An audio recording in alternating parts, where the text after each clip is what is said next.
what is your hatred for John Cena? Yo, when Hulk Hogan takes a rock bottom better than you, there's a problem. There's a problem. My man.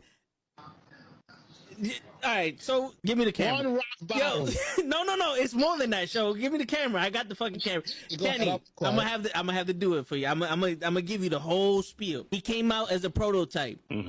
Whatever. You know, he slaps Kurt Angle. Ruthless aggression. I'm not into that. Whatever. He comes out as a rapper. I'm like, okay, all right, I can dig it. You know, he's from Boston, so that's a strike.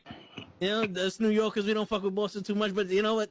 I'll look over that. He's doing his thing. Something original. Some I could, you know, there's something different. It's entertaining. Comes around, and my man has a choice between The Big Show, Kane, or Shawn Michaels. And he gives the most pussiest promo I've ever heard in my life. I will never forgive this. And he's on some, well, you know, I don't want to fight The Big Show because, you know, he's a huge guy, and, you know, you got the Big Red Machine who wants to fight him, and Shawn Michaels is a legend. Fuck that, bro. You already beat all these motherfuckers already. Her return on SmackDown. Okay. So I definitely read some rumors about that. Because for whatever reason, and I don't know Cody's reason, you turn around and go back, and people are gonna be, you destroyed thrones, and you go back? We have been doing this shit for ages, and he still doesn't know how to take it right. Trust me. That's it. Just, I got you. My man, he collapsed with the kick. That's what I'm saying. That's the way he didn't collapse during the sun. It was the kick. It was and he's not even in his fucking chair when he gets in this fucking thing. He's not even in his fucking chair. Yeah, but he there goes. Oh! There he goes. Both matches without the wrestlers were in the table. And on that note, everyone, it's your friendly neighborhood. I stay loose, I stay hype. I stay loose, I stay hype. I stay loose, I stay hype. I could do this all night, cause I do what I like. Yeah, I do what I like. Yeah, I do what I like. Sipping goose, sip is right. And I go with the flow. Yeah, I go with the flow. Yeah, I go with the flow. Cause I know I'm the show. In the zone, here I go. In the zone, here I go. In the zone, here I go. Yeah, they know I'm a pro.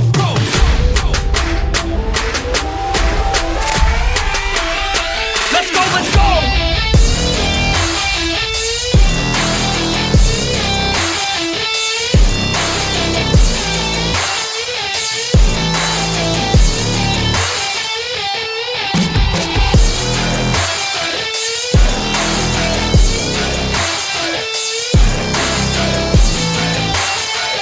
Yeah!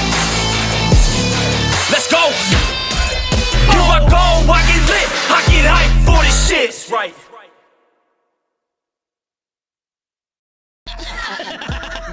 Word. He be like, I got a left elbow and a right elbow. I can break your face with any elbow. Make sure that you get elbowed in your elbow with an elbow. Got the arm ball, get the phone ball, get around with the bomb with the bomb ball.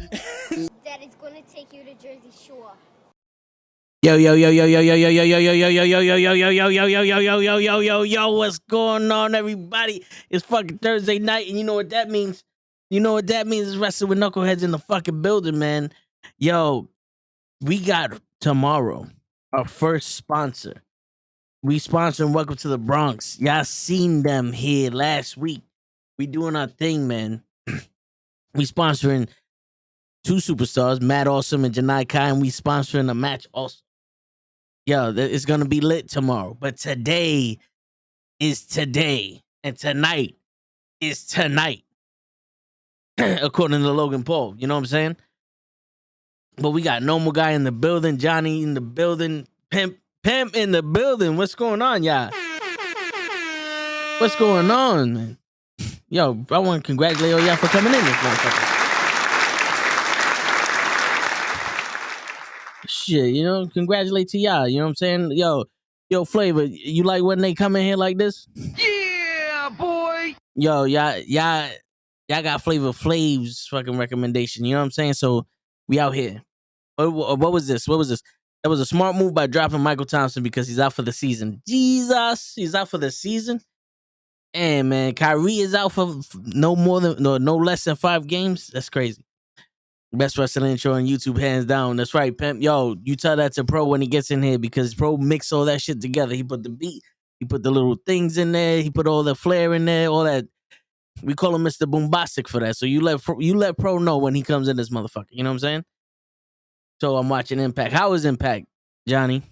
Yo, speaking of Impact, Johnny, Savannah Evans, who actually liked one of my tweets about Welcome to the Bronx. She's going to be at Welcome to the Bronx. This will be the second time I get to see her live. The first time I got to see her at Jabba Slam, which was my first independent show. And she was in the Great Sweatpants Battle Royal. She won that. So that was dope. You know what I'm saying? Yo, Toe, I'm disappointed in Jeff Jarrett. Jeff Jarrett is a part of AEW. I mean, he's there. He's there. And apparently, you can choke on that, slap nuts. He's there.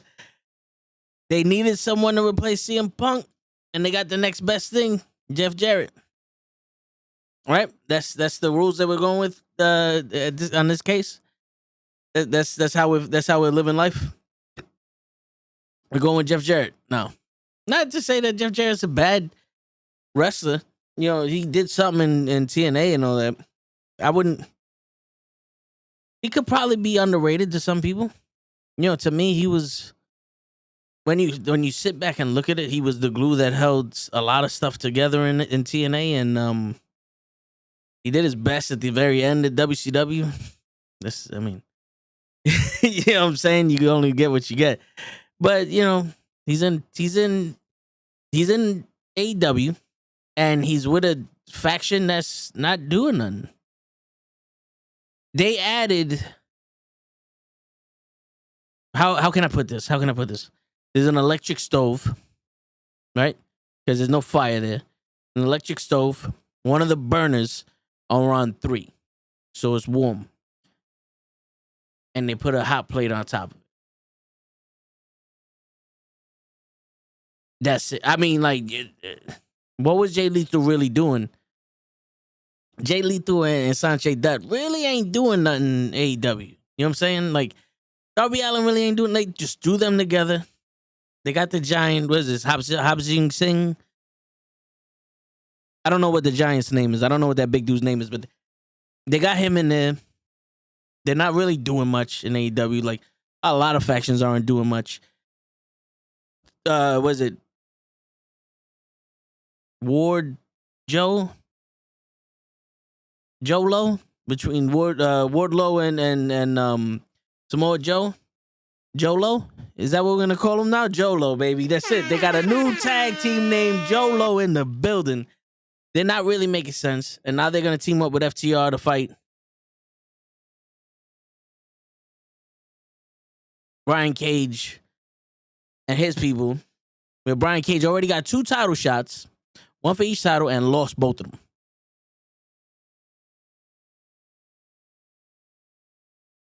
And then Hobbs comes in. And he spine busts Wardlow. And you sit there and go, yo, we wanted Wardlow versus Hobbs for a while, so this is intriguing, right? But wait a minute.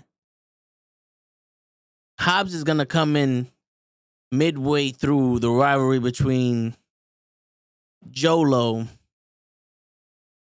and what's the name of faction of Brian Cage's team? The Nigerian Princes or something? I'm disappointed Jeff Jarrett is oh wait, wrong one. So I'm upset with WWE canceling the Saudi Arabia trip. All right, so that was unofficial as of right now. Let me check because somebody jumped the gun with that announcement. Someone jumped the gun with that announcement. They posted it and then they took it back. There has not been any real update. We have not been able to corroborate. Corroborate. We haven't been able to verify if they canceled the Saudi Arabia trip. There's no notice on WWE.com. Okay, they got the Crown Jewel match card up. This Saturday, Crown Jewel streams live on Peacock in the US and the WWE network everywhere else. In addition, get Get expert analysts with the WWE Crown Jewel Kickoff Show, Peacock and social platforms, including YouTube and blah, blah, blah. They have not said anything about them being in the Performance Center because that was the backup plan.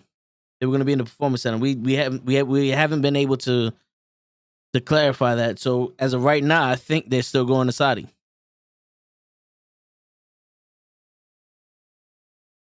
Let's see. Let's get to the bottom of this shit. All right. Jeff Jarrett, whatever you call him, his name is overrated. Let's be clear about it. Jerry Judy, all of them overrated, huh, pimp? Fuck them. We out here. What do you think about AEW not selling out arenas? I mean, at this point, I'm not surprised. Call me Nate Diaz. I'm not surprised, motherfucker. Yo, listen, man. Good wrestling only accounts but for so much of the actual event. Like, I haven't missed a Dynamite. I watch it at work, and every week, more and more, it's just on in the background. I'm like, yo, did I just miss this whole match? I'm like, yeah, well, who cares? This match meant nothing. Like, Colt Cabana came out, and it's kind of like, all right, I'm tired of the mystery door. You remember in Impact when Sting did that shit with Jeff Jarrett, where they had entrance on each side of the ring, and they're like, are you gonna pick entrance A or entrance B? And they're like, we're gonna pick entrance B, and it's like, oh, what's behind entrance A? And it was Lex Luger, and it's like, entrance B is gonna be my tag team partner, and it's fucking Kevin Nash, and it's like, oh my god, Kevin Nash is back. I feel like AEW does that every week now. Yo, dude, some dude had a Sting mask during the fucking Darby Allin and fucking Jay Lethal match. He takes this. Well, I'm looking at his eyes. I'm like, yo, is this a girl? Because I knew Jeff Jarrett came in already. Like, that was spoiled for me already. So I'm watching. I'm like, that's not Jeff Jarrett. Is this a girl? Like, through the eyes, I'm like, that has to be a woman. He took off his mask, and I said, who the fuck is this? And then I heard in the crowd going, who the fuck is that? And then Jay Lethal looked at him and said, who the fuck is this? And Sensei just said, oh, don't worry, he was here before. He was one of the guys. He put the ring together. I was like, oh, all right. Well, kick Darby Allin while you're down there. And then you're going to sell out an arena by going, your weakness is your obsession, and your obsession is Sting. So your weakness is Sting. You didn't distract Darby Allin by bringing a fake Sting out of the ring. You notice that. He hit Darby Allin from behind, dressed up as Sting. He could have been dressed up as Cher and hit Darby Allin from behind, and Darby Allin wouldn't have noticed the difference. You failed. I'm not even gonna try to come up with a clever fucking response. You failed. You failed in that aspect of this storyline. So what's going on here? Because it kind of seems like we're seeing each other's fucking show and we're trying to one up each other. You know what I'm saying? Like, what's going on here? What's going on here? The Jade match with what's her name? Marina? For the TBS title, that was horrible. And I didn't think you could make that match worse. But play that shit with the sound on. Woo. Snooze fest. Vicky Guerrero is sounding bad on the mic. That's a rare thing to hear. You know what I'm saying?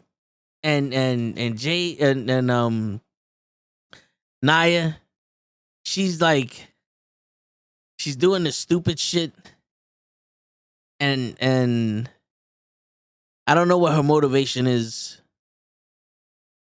besides stealing the belt. Like, she's trying to get underneath Jade's skin, but she wouldn't be able to get under a baby's skin with those rips, like those jokes that she's throwing out there. Is like, it ain't working.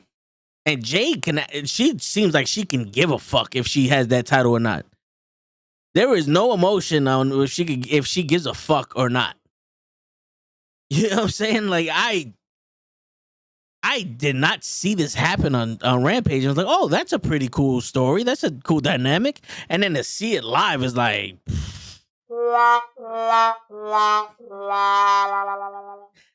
AEW really needs to hire a guy that when they run the ideas to this guy, he just goes, So what you saying?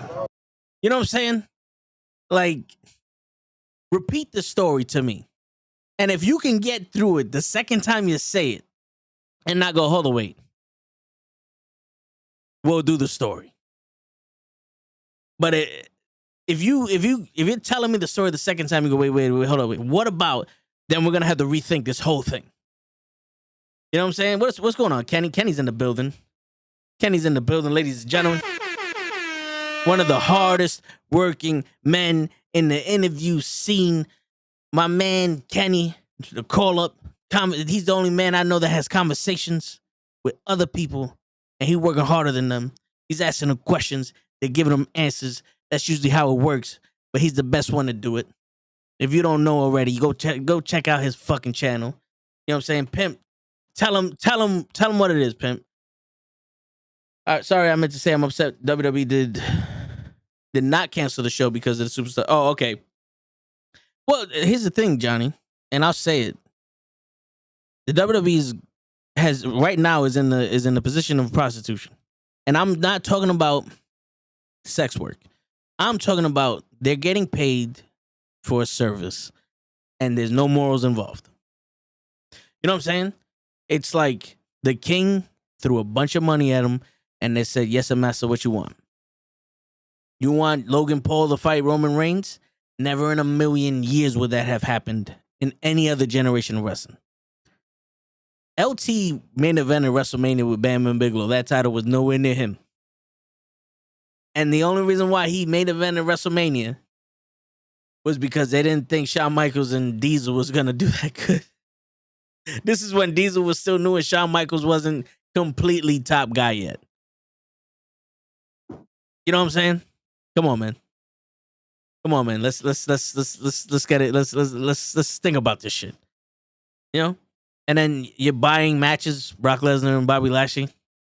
Another match we all want to see, but we're all gonna just forgive the fact that there's no proper build up to this match. It's Brock came out, headbutted Bobby Lashley, and they've been fighting for the past 2 weeks, and now they can't touch each other. When there are no more shows for them to be involved with each other. Like it's not like they show videos of Bobby going into his dressing room or his hotel room and Brock's in there.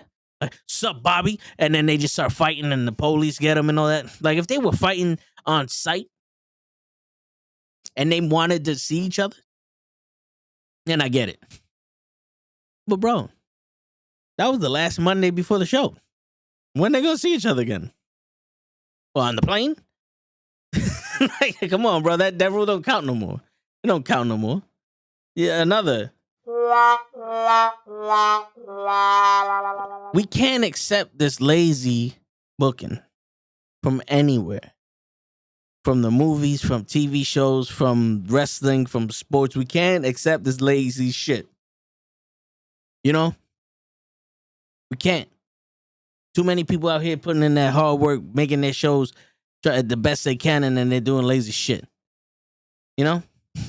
Come on, we deserve better than that. They deserve better than that. Showcasing. You know, I'm not sitting here going, yo, these guys should win Academy Awards for their performances and shit like that. But it's also like, yo, bro, you made it to the pinnacle. Like, you made it to the top of the top when it comes to wrestling.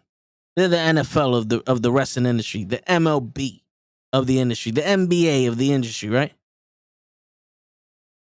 You want to perform above the rest?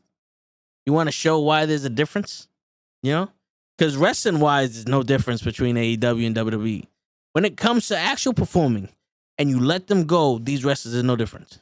The only difference is maybe the production and the stories are a little bit more thought out. But the wrestling itself, strip all that shit away, the wrestling is no different. It might be even a little better on AEW. They get rid of that. They stopped doing the same shit every match. But it might be a little. I can watch 14 matches AEW 6 hours and be like, yo, all right, cool, that shit was dope. I don't know if I'm watching 14 matches WWE. I can't watch 17 straight roll ups and low blows. Sorry, Pornhub's for that. So Kenny ran away once I told y'all to go to his channel. Is that what happened? Kenny sits there and he's like, yo, everybody, I don't need you to go to my channel. I'm leaving. Don't you dare do this to me, Toe. That's what happened. All right, let's catch up now. Pimp, I'm telling you, Tony is not doing a great job at his booking. Maybe Jeff Jarrett is there for a reason. I think he's there for getting venues or some shit, because I think that's what he did for the WWE, if I'm not mistaken. I know Tony said that over Twitter. Let me see if I can find that tweet over Twitter, because I could misunderstand what he's saying, but I think he said that yesterday. Let me see if I can find the fucking tweet. Here's the problem when you're on Twitter, it's like, yo, oh, here it goes. Welcome to AEW Dynamite. To the new AEW Director of Business Development, the real Jeff Jarrett. I look forward to expanding the AEW live events calendar in 2023 and future years with Double J and our entire great AEW team. Wow, that was hard to read. Hashtags and ats are not the best thing when you're trying to do a message. Welcome to at AEW Dynamite, to the new AEW Director of Business Development, the real Jeff Jarrett. I look forward to expanding the AEW live event calendar in 2023, plus in future years with Double J, RMF in New York City, Bookie Gaga, and our entire, see? You can just say their names and then add them. Or maybe the at should have like in parentheses and then the name should pop up. I don't know. So yeah, I guess he's doing the events. I don't think he's there for writing or for storytelling or anything like that. Normal guy said, what's up, Kenny? Kenny left. Kenny don't want the fight. He don't want the smoke. He don't want the smoke today. He knows it's Thursday. He knows what time it is. See? Who is Kenny again? Damn, Johnny. He's in the business. The Raw Watch Along. He's been on the show many, many times, Johnny. Come on, man. Get it together. Stop hating on The Miz. You're killing me, Johnny. That should jog your memory. What's up, fellas? Yes, I'm alive. I'm not dead or anything like that. Just busy with school. We're happy to hear that you're not dead, Harris. And we're also happy to hear that you're busy with school. Hopefully you're doing your thing and everything works out for you. You know what I'm saying? We're going to be here all the time, Harris. Don't worry about it. There's always a spot available for you, player. Handle your business. Colt Cabana last night on Dynamo was pretty much sums up what they think about CM Punk. At this point, he's out the door. Yo, I do find it funny how we didn't put Colt Cabana on Ring of Honor because of CM Punk. But the only time he shows up on Dynamite is when there's rumors that CM Punk is gone.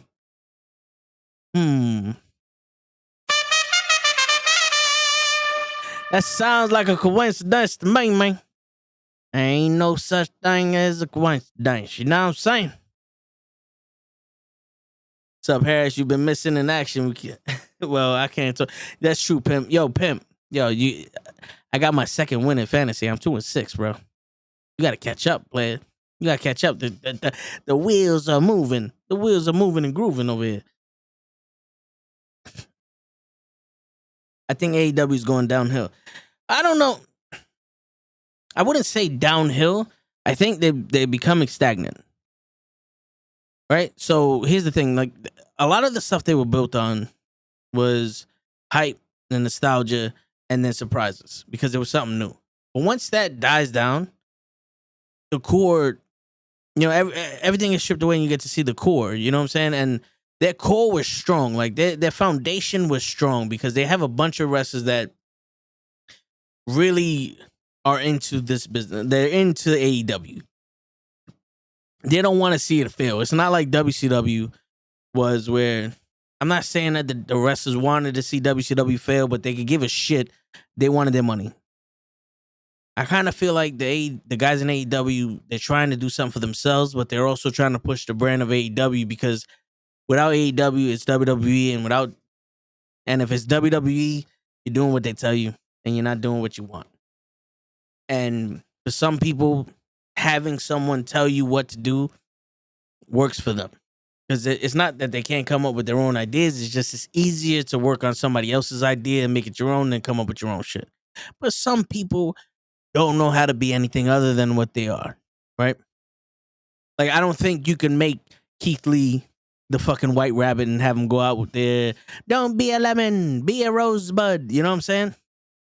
But but AEW was the chance for people who couldn't make it in WWE or the WWE pass on to show why they're as good as they say they are.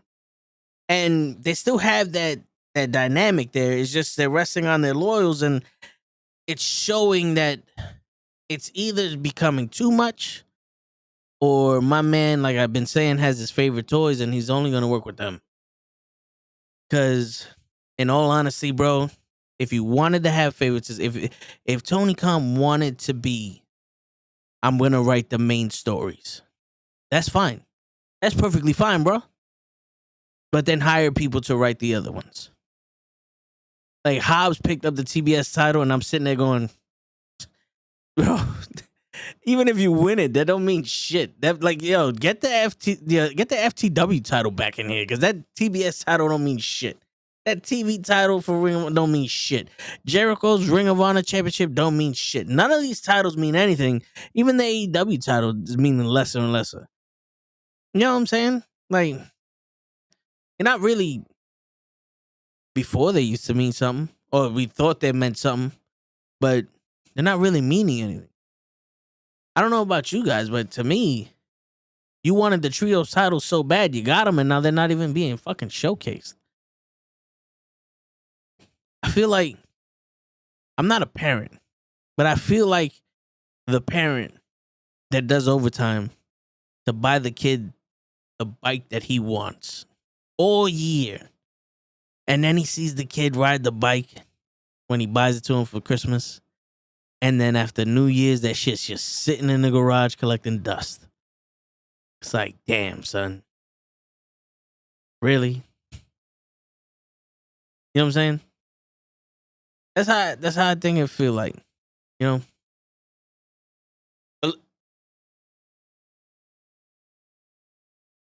My bad. Yeah, so I think they're just becoming, the rest on the laws are becoming stagnant. You know, downhill, you'll see it, but sometimes when you're just staying the same, people don't get interested in shit no more. They're doing the same shit every week. Not storyline wise, it's just, there's no, at least with Raw, you know, the first hour is going to come out with a promo, then they're going to do some other shit, and they're going to have, it's a variety show. AEW is just like, meaningless wrestling after meaningless wrestling after meaningless wrestling. And then look, Soraya's here. Where's Britt Baker? She's going to do her own thing. Okay. Are you going to wrestle? I need to talk to a few more doctors. This should have been handled before you got the fucking contract.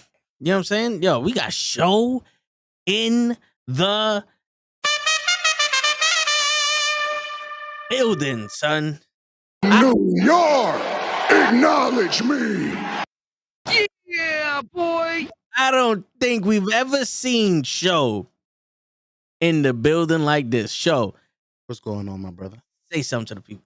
What do you need me to say? 1, 2. What's going on, ladies and gentlemen? The show is well rested, looking like shit. Damn, you gave me a close up. This guy here, man. Bruh. Like, what's up, danger? What's going on, guys? Welcome to the show in the toe. We back. That's it, baby. That's it, baby. We out here. Everything out. We woke up. We out here, man. How you been, brother? Chilling, bro. Chilling. I'm telling the chat about AEW and how I'm feeling like they're feeling stagnant. They're not really making moves with nobody, and I think they're starting to showcase to the rest of the world that they're not really doing nothing. Their titles don't mean nothing. And I equated the trios championship so that you worked OT all year. Your kid wanted nothing but that bike.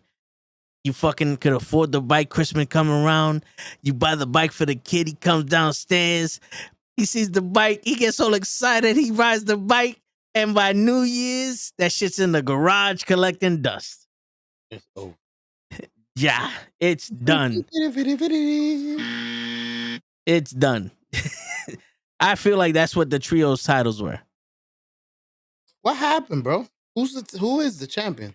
Death Triangle. The people we said should have been the first title. Yeah. Yeah. So you got it. You won, right? Yeah, but they're not wrestling. They're not wrestling anyone for it. They're not defending it. It's almost like they said, fuck it. We can't do nothing with it. Give it to the Mexicans. At least, but how many other trios are there, by the way? Well, there's the Best Friends. There's the Factory. There's Death Triangle. There's the Elite. There's You need to get into a story. Yeah, there's the fucking House of Black. There's the Firm, the Ass Boys. That would be a great way to make the House of Black champions without putting them in the main picture. Yeah, not for nothing, man. If you really wanted to showcase as much talent as you can, and you have all these fractions, why wouldn't you have the Death Triangle defend their trio title almost every week against one of those fractions? And build somebody. They are the best wrestling trio out there. I'm pretty sure they can make anybody look good. This is what I've been saying to you. Let me tell something to you, Joe. This is what I've been saying. You know what I'm saying? Shit. But hey, man. Yo, so there was someone jumped the gun. Hold on, wait. Who got jumped? The WWE. All right, hold on. Let me read the comments. Go ahead, sir. I don't think AEW is going downhill. I think Tony Khan got too much on his plate. He can't do everything at once. I don't think that he can't do everything at once. I just think that he chooses not to do everything at once. I think he thinks just throwing people together is going to be good enough. Mm-hmm. Because John Moxley versus Pentagon Jr. is a good match on paper, but it's not a good match when you just throw the shit together on a random fucking Wednesday. Because guess what? If you would have advertised that match, more people probably would have fucking bought tickets. Word. If that match was going to be the main event for the fucking Grand Slam shit, I'd have bought that shit earlier. And I bought that shit as soon as it came out. I might have pre-ordered. Word. So, do you think CM Punk's upset about Colt Cabana coming back last night? I don't think CM Punk's watching AEW. He didn't watch WWE. They had beef. This is where the whole shit came from. That whole press conference? Yeah, I thought it was with Omega. No, the beef was CM Punk went to the press conference, so one of Colt Cabana's boys, like, you're his fucking boy, and just went off on Colt Cabana. And then said, oh, it's fucked up what Cowboy Bob Harris or whatever the fuck you want to call him nowadays. Mm-hmm. What's Cowboy shit name? Cowboy shit. The crowd is gonna have to help you. Yeah. Jacoby and Myers, the Cowboy shit. What? He was like, it's fucked up. He said something in the interview. And then fuck the Omega and the Young Bucks. You want to fight me? Come fight me. And Omega and the Young Bucks said, yo, listen, man. We've been in Japan. We've been in Japan where the Yakuza fucking runs that shit. So, yeah, we'll fight you. Fuck it. And then a dog happened, and now CM Punk's gone. I don't think CM Punk's watching AEW, to be honest with you. I don't think he gives a shit. They're going to pay him millions of dollars to sit home. So CM Punk got bit by the Young Bucks dog? No, there was a dog there, and somebody saved the dog from getting hurt because they threw a chair or some shit. It was a big thing about the dog not getting hurt. To be honest, if I was CM Punk, you know what I would do? And this might sound crazy, but I'll watch Dynamite, Colt Cabana come out, and then I'll fuck AJ Lee while he's wrestling fucking Chris Jericho. Damn. I would be like, yo, listen, honey, you see that guy right there? He just got us $7 million. And I ain't gotta go to work tomorrow. So we can have some kids. Word. Idiot. Johnny said, well, it's a big That's all I'm gonna read. I got you. It's a big shush. It's a big bad show tonight. Oh baby. It's the big show. Okay. It's the big bad show tonight. He meant shoo. Nah. He's that's the big show song in WWE. But I like where your head was at though. Okay. So copyright. So I really think Khan is paying too much attention to developing Ring of Honor and AEW at the same time. He needs some creators and writers to book for each show. I think dude is drained out. You know, here goes another thing. I think that's a mask. I think the whole Ring of Honor shit, he has nothing for them. So he said, fuck it, throw it on Jericho. And I think Jericho's trying his hardest to do something with Ring of Honor. Because so Jericho's running that? No, but Jericho's the champion of Ring of Honor right now. He's the Ring of Honor champion. And I think that his idea of I'm going to wrestle every single champion of Ring of Honor and destroy them is kind of his own way. Like, yo, this is the easiest way, the laziest way that I can showcase Ring of Honor talent. You know what I'm saying? I think this is one of those sneaky moves Jericho's doing to not have Khan notice that he's taking over the AEW. Like, yo, we're going to showcase AEW. I mean, we're going to showcase Ring of Honor without him really knowing it. You know what I'm saying? I mean, maybe it's part of the plan. They got Jericho to do it with AEW at the beginning. Maybe they want him to do it with ROH now. Go over there and be the same thing you did for us. It's failing. It's failing. It's failing big time. I mean, he doesn't have the allure he used to have. Yeah. But word. It's still cool. Jericho, B. The lion. Johnny said, show, you don't shush me. What you mean? Put in that work, Devin. There you go. Don't give up. Never. He ain't gonna be in Rush Hour 3. There you go. But yeah, man, yo, that's what happened on Dynamite. I think the Saraya shit is disappointing, man, because I was excited when she came out, and I'm excited to see what she was gonna do for the women's division. And then you instantly remember, no one can do anything for any of the division. The division needs to do for themselves. But who's gonna do for themselves? You know what I'm saying? Like think about this show. Mm-hmm. Let's say we have this show, me, you, Gigi, and Lay, and we're sitting here and our conversation is boring because we got nothing more to talk about. Which it never is. Right? No, this is true. This is true. And then we go, yo, Kenny, we need you to spice things up. And he comes on and he tries his best. Mm-hmm. But we're like, oh, well, we got Kenny. Show doesn't show up. Lay doesn't show up. Gigi doesn't show up. I don't show up. We're over here once in a while. And now Kenny's doing his thing. What? It's still going to be a bad fucking show. No matter how hard Kenny tries, it's going to be a bad show. He's by himself. The only way we can make the show better is if we decide to step up and make the show better. Correct. Now, when you bring in Saraya, it kind of felt like they took a step back. Like Saraya was the veteran, and they just reintroduced the women's division in AEW, and they said, look, Tony Storm is here. Look, Britt Baker's here. Look, we got another girl with a fat ass. Yeah. And Saraya's like, I did this. I'm the reason they're here. And they're all like, no, we've been here for 3 years already. I am the champion. Who are you? And everybody's going, no, listen, we want this women's division to be good, not to restart with the same people doing the same shit they did before you got here.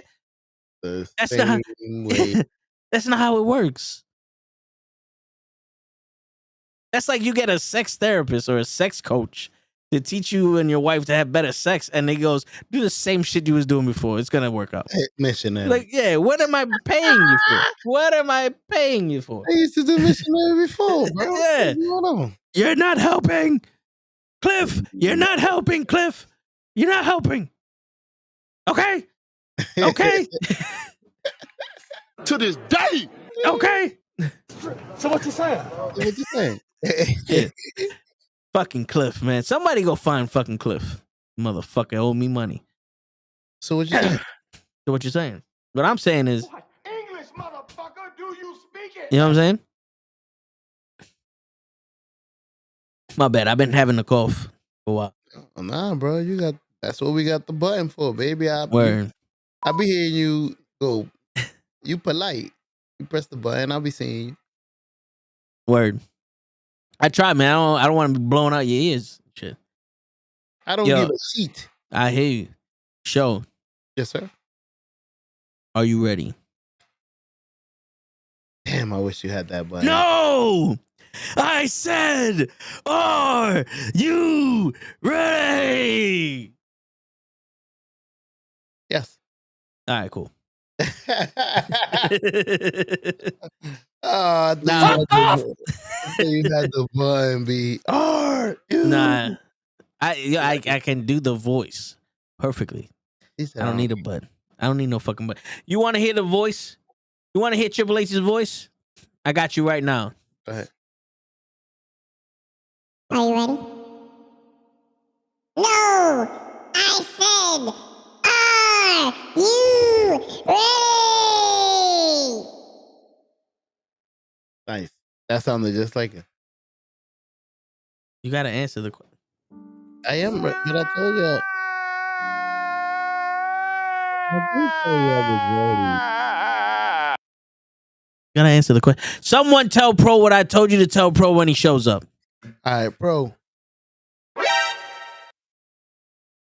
Yo, normal guy, I do want a honey bun. You ready? Are you? Pimp, tell him what you said that he said. Tell him right now, Pimp, before I get mad. Before I get angry on you.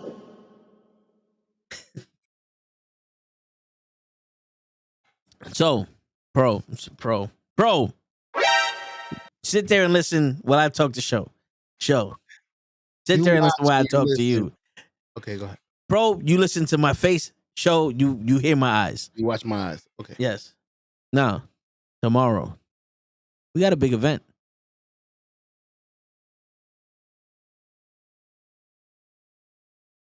Rumble in the Jungle. That's the name of the match Matt Awesome is in. Rumble in the Bronx. Ooh. I thought that was the name of the show. The name of the show is Welcome to the Bronx. Welcome to the Bronx. Nice. Yeah. So we are sponsoring the kick demon Janai Kai. Dude, if she doesn't kick your head off, I'm gonna be very disappointed. Hey, we sponsor it. We can tell all right. Shit. We are sponsoring Matt Awesome. The one and only Matt Awesome. The Matt Awesome that's been on this show countless times with one hand. Mr. Chancleta himself. That's right. With the ancient powers of his grandmas and ancestors. Yep. The abuelas. And we are sponsoring a big a match. Now, before I butcher this guy's name, let me look it up because I was going to say Big Gene Casserole. Because you're here, Show. You fuck it up for everybody. I know. It was me. Yeah. Oh, by the way, since I'm looking it up and I'm going to stall. Mm-hmm.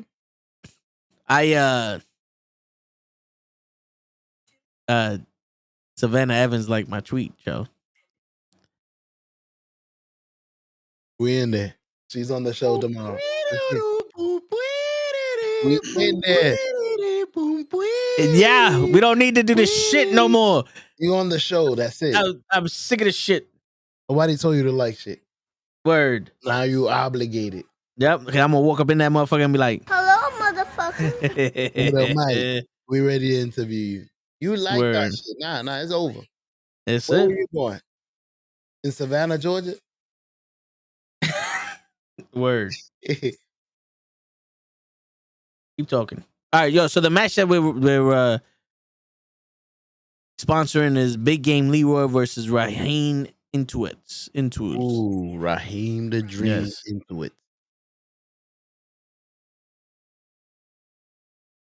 Dope. So Big John, Big Castro. Game. Man said Big John Castro. Big Game Leroy. Big Game Leroy against Raheem Intuits. There you go. Yo, listen. He's an ex-NFL player. It's the only way he gets that name. Pro goes, those are huge names you're sponsoring, but I noticed you didn't say Cosmic. Cosmic is not on the show. I heard that Cosmic got so excited and embarrassed that we mentioned it last week because Pro wanted her on here, that she got nervous and she was like, yo, I can't, if Pro's gonna be there, I can't show up. She didn't have enough time to get her hair did and all that. So blame show. Word. Are you and Show feeling very oozy today? I am on the oozy level. I am on point with my oozy level. Show, how oozy are you tonight? I am getting to the oozy level. I'm okay. He's not so oozy right now. Not so oozy. Not so oozy right now. Maybe some Gatorade. The oozy levels go up. What kind of chicken wings? This is very imperative to the wrestling community.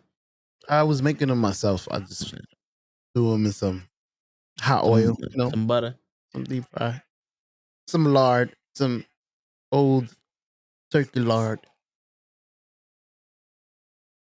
some bombastic. You got some Crisco, some lard from Brock Lesnar's farm, some lard from Brock Lesnar's yard.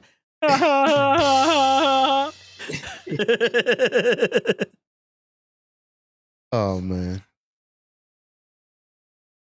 I didn't really watch Dynamite, by the way, so don't ask me nothing. I know you started talking about that.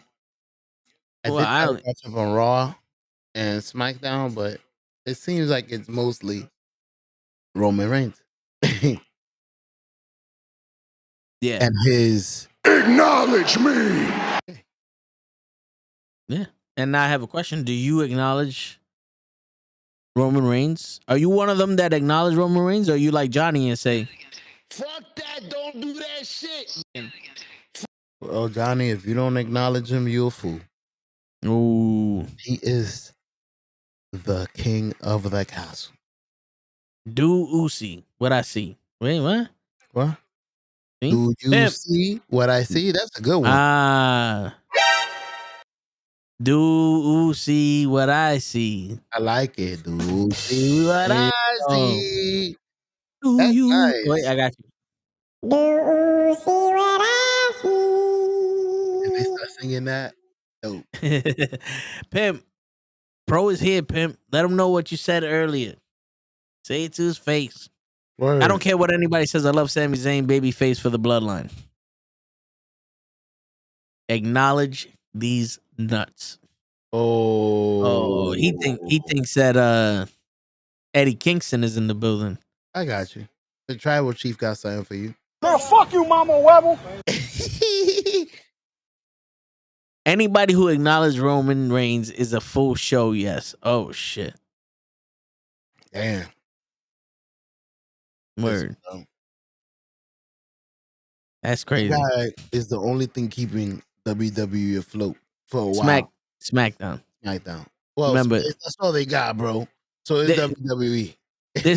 Well, here's the thing, though. He ain't coming to Raw. I saw him on Raw last week. Yeah. And why was he on Raw show? To say, acknowledge me. No? Yeah. And to talk about his match on Blood in the Sand.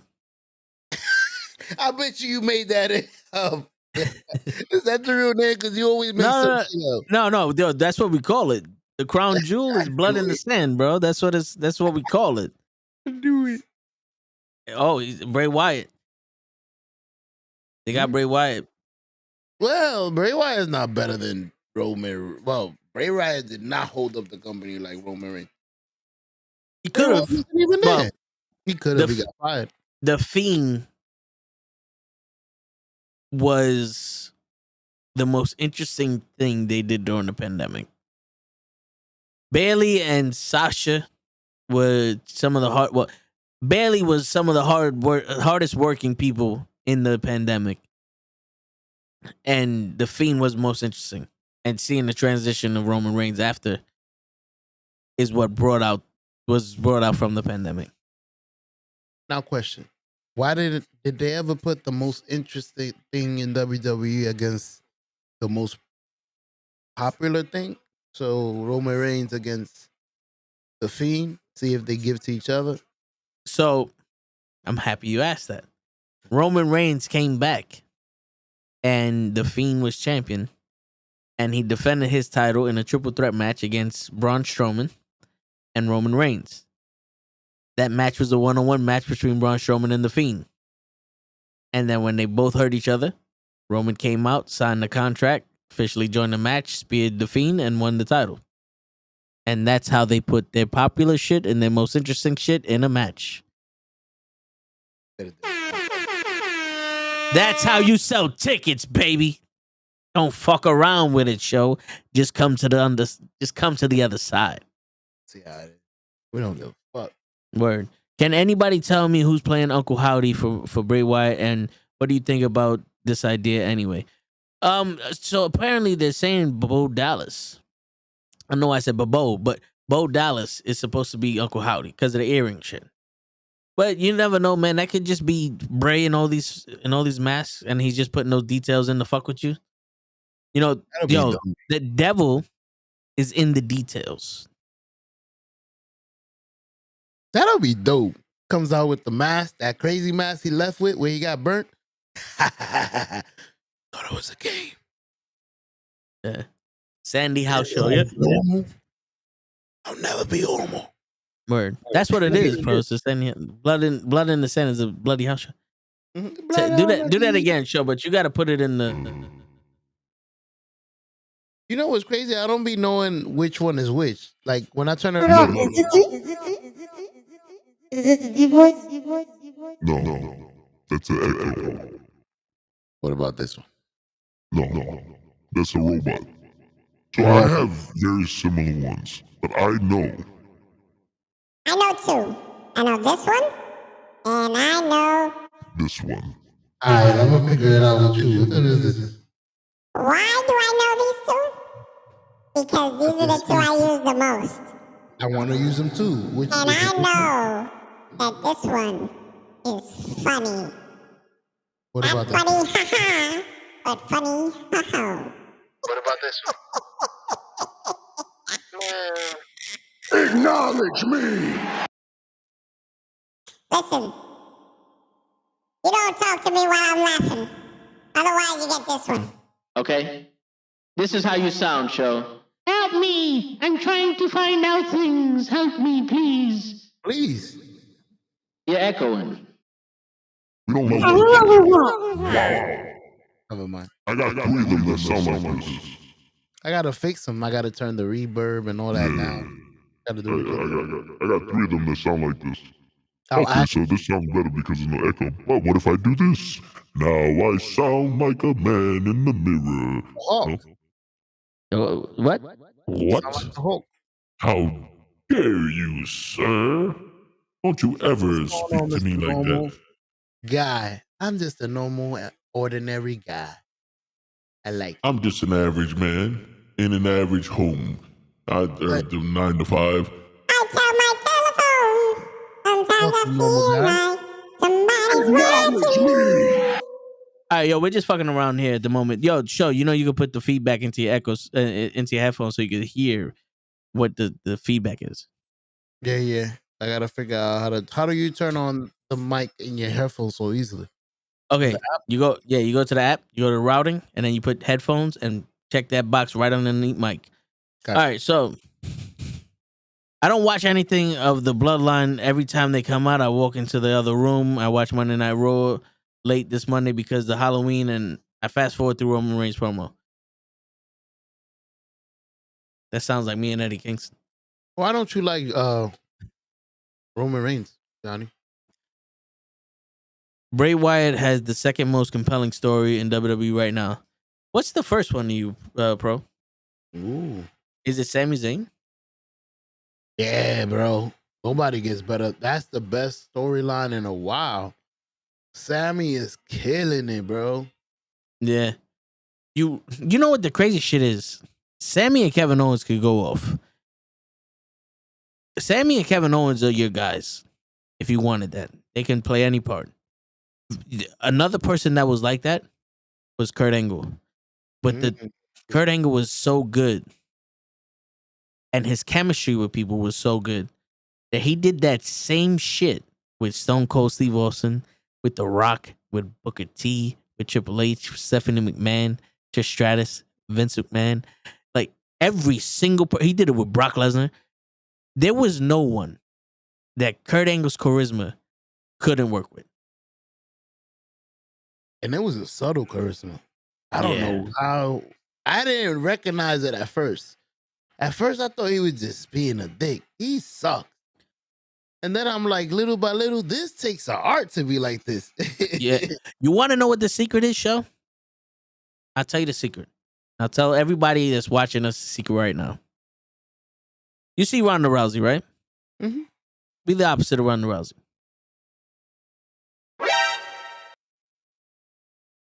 Pretty simple rules.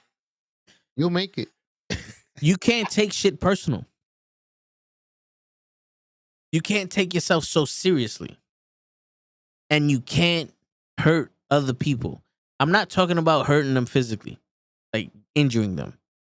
I'm talking about burying them. I'm talking about making them look lesser than, you know what I'm saying? Like you have to you have to compliment each other. Like me and you go at it. You know, well, me and Kenny go at it. We argue with each other, but we compliment each other when we do it. We play off each other. We are Bobby the Brain Heenan and Gorilla Monsoon. We're the best duo in the business. You know what I'm saying? We work with each other. That's Kurt Angle. There hasn't been anyone that he worked with that he made look stupid or he just buried. He made them look like they were on his level, or he just acted like such a dick that even though that you wasn't on his level, you wanted him to lose. You know what I'm saying? That's an art. It's an art. I figured it out afterwards. I didn't know it was an art. It's an art to having a baby face. You need somebody to hate. No, Johnny, I am your father. All right, my bad. He said I sound like Darth Vader. Go ahead, read that. I'll be right back. I think I hear the people. So I'm gonna put some more wings there. All right. It would be odd if Uncle Howdy was his Uncle Barry Windham.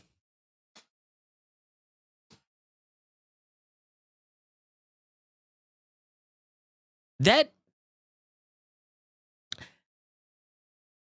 something I would have never thought of, Harris. And now I'm not stuck, but I'm just trying to imagine how that would work. Because that's a totally different time. That's a totally different time of wrestler right there. I can imagine how that would work. Keep that one in your back pocket, Harris. We gotta bring that up to Lay and Gigi next time. When Gigi comes on, we gotta bring that up to next time we get into the whole discussion. I'm gonna see what's up with what they think. Pretty sure they're gonna be like, I don't know. They're probably already invested in Bo Dallas. But you never know. You never really know. You know? Damn, bro, I'm already seeing shit for Christmas. Because Roman Reigns makes me so angry, Show, and you know what? When Show comes back, I'm gonna read that. Who is Gorilla Monsoon then? You know, that's crazy. Because I mentioned this in the group chat. And Lay was like, so is Show Bobby the Brain Heenan? I am Bobby the Brain Heenan and Gorilla Monsoon. Show is just the extra. I don't know, man. I don't know how the dynamic works. I think we can flip-flop between them. You know? I think we can flip-flop between them. Because we both get crazy. We both do stupid things. And we both like, what the fuck is this the other one doing? You know what I'm saying? We play off of each other. I think in spirit, we both are a little bit of both of them. You know? I just think that the blonde hair will look better on me. But you never know. We got to see Show without the glasses. How does the rest of the chat feel about Barry Windham being Uncle Howdy? That's a weird ass name, Uncle Howdy. So, are the rest of the characters gone? And like, is there no Sister Abigail or? Like, I don't know what's going. Like, in all honesty, it's intriguing to hear what he says, but I don't know what's going on. You know, it's like having him back is dope. But why is he back? You know, because that's a legitimate question. Why is Bray Wyatt back? Oh, we don't know.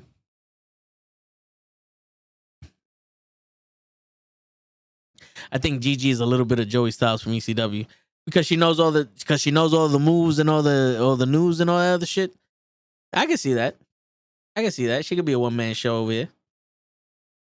Welcome back, normal guy. You just missed show. He came in. He asked where you was at. You didn't reply to him, and then he left. He said he's never gonna return until normal guy comes back. And then now you're back, so he might come back. But we never know. So who's Lay then, Harris? If we're Gorilla Monsoon, all right. So here you go. I'm gonna let you guys pick. If you're gonna equate us to wrestling commentators, who is who? Who's who? If we're wrestling commentators, who's who? And it could be anybody. But who's who? You said Gigi. You think Gigi's Joey Styles, but let's get the new list going. We're gonna get the chat telling us who's who if we were gonna be equated to WWE commentators, or you want to do commentators, or do you want to do talent? Like, you know, we just equate us to anybody in the wrestling business.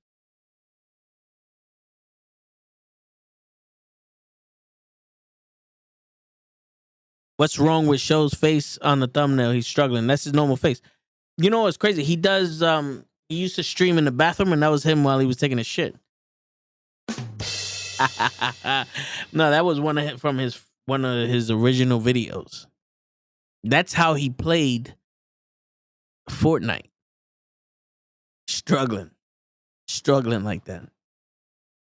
All right, let's see. Cora Jade. She wants to watch my hot dog in the bathtub right now, so I will be back. Okay. All right, Johnny. We'll let Braun Breaker know. Are they in a relationship, or are they just living together and being boyfriend and girlfriend? I would be Pat McAfee. All right, Johnny wants to be Pat McAfee. All right. But we're talking about me, Show, Lay, Gigi, and Kenny, if we're going to add Kenny.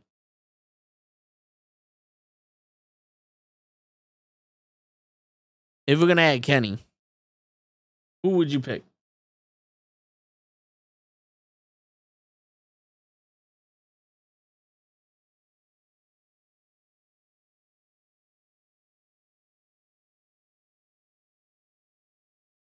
All right, hold on. So who do you think is Lord Alfred Hayes, Lay?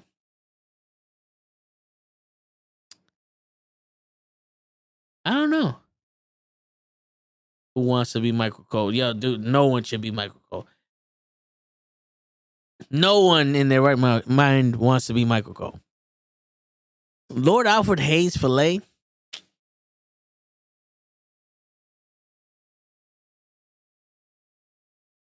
I don't know, man. You know, I think I would be Jesse the Body Ventura. What's going on, Gigi in the building? First off, hi. Secondly, Jesse the Body Ventura. What conversation did I just kind of walked into? I feel like I need to walk back out. All right, so it's not a bad one. I said that me and Show are kind of like Bobby the Brain Heenan and Gorilla Monsoon. Okay, from earlier today. Yes. Harris said that you're like Joey Styles. So I'm like Joey. Yeah, ECW, Joey Styles. So I said, all right, you know what? Let's have the chat tell us who we think is who when it comes to WWE or just wrestling commentators. And then he said that Lay would be Lord Alfred Hayes. And I was like, I don't know about that. You know what I'm saying? I don't know. And then that just popped in my head right when you came on, that I think I would be Jesse the Body Ventura. Okay. All right. There's some content behind this. I had to understand the real conversation. It's like, come on.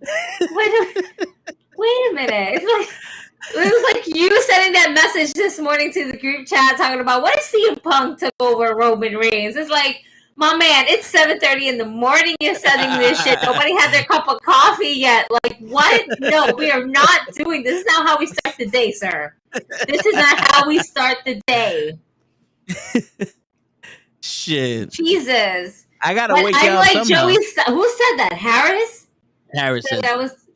All right. Yes. I will respect that, Harris. I think Gigi's a little bit of Joey style. I can see that. He was great. I love Joey Styles from ECW. Yeah, he was dope. I was saying this because you always got the news. You know what I'm saying? So it's like, you know, Joey Styles does everything. So you're here, you got the news, you're getting people on. I'm trying. I'm trying still. We have to put the calendar. We got to set up the calendar for from now until the end of the year. Because we know, obviously, we're not going to be doing this podcast on Thanksgiving Day. That's true. Yeah. So we'll probably all kind of jump on for the 21st for your watch along. There you go. Yeah. You can do something like that. Yeah. I think Gigi is Vince McMahon. Jesus. Nah, homie. Do not put me and Vince McMahon in the same sentence. All right. Yo, he's never coming back. He's never coming back. Vince McMahon as a commentator is like a Pokemon. He's the first. He's the first tier, and then he evolved to Michael Cole. You know what I'm saying? Like Michael Cole is like the old Vince McMahon commentator. I am weak. So now it's funny. I did see for just a brief second because my child was nice enough. Saw Show was on the show on time. Like this is a picture right now, but he was actually home. Yeah, Bruh. he was here. He went to get more food because you know. I think Show would be George the Animal Steel. Instead of eating the turnbuckle, he's eating food. You know, he'd be like George the Animal Lead or something. That's it. He is indeed. I said George the Animal Steel.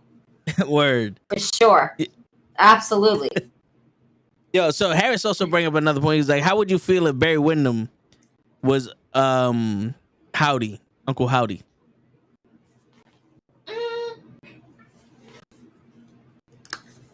Why not? But is he really doing anything? Who, Uncle Howdy or Barry Windham? I'm just like kind of looking. No, maybe the character was inspired by his look, not his look from back in the day, but what his look is like now. Because I had to look him up for a second. I was like, let me see what he looks like. He kind of looks like fucking Uncle Howdy. That's wild. Oh, maybe it's an homage to him. That's what I'm saying. If that doesn't scream Uncle Howdy. Mm-hmm. That right eye looks like that right eye from Uncle Howdy. The whole mask does.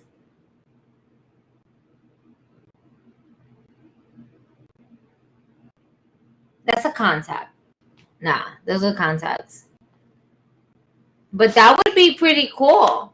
Why not get the whole, like, you know, that would be very fucking cool. Oh, look, somebody already said somebody already put him in there. Yeah? It kind of.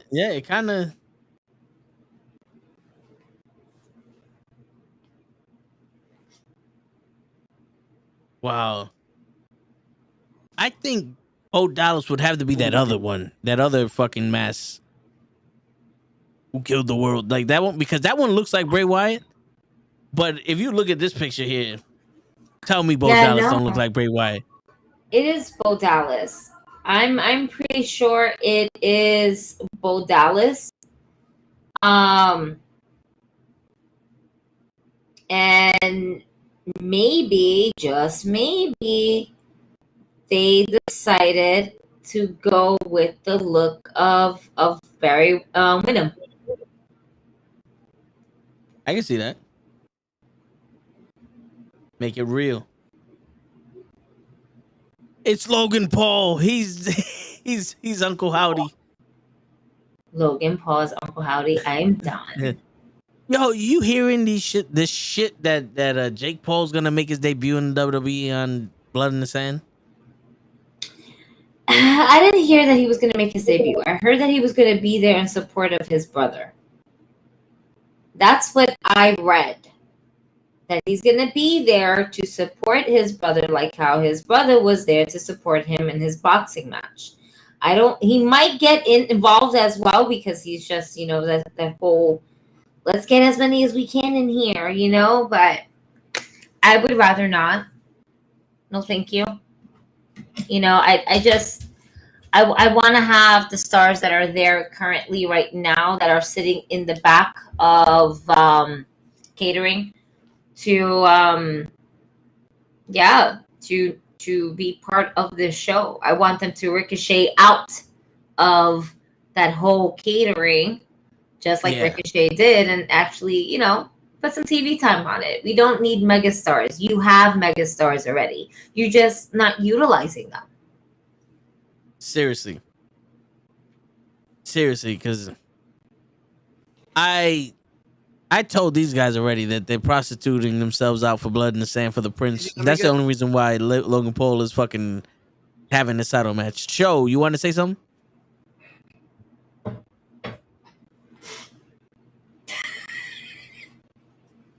Right?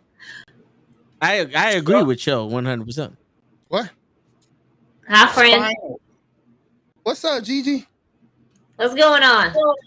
Hey, chilling. Thank you, Toe, by the way. Appreciate you affording me the time to go in and put the baby to bed. She was crying for help. Oh my God. I'm impressed. You're here before the show ends. Like, wow. Like, Riley was also impressed as well. She was like, oh my God, Mommy, that show. Yes, it is.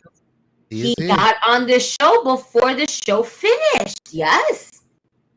My plan was to beat. I'm beating Gigi at least. I'm making it here. Listen. At least to show the little emblem and then go away. Oh my God. He just showed up for attendance and then left.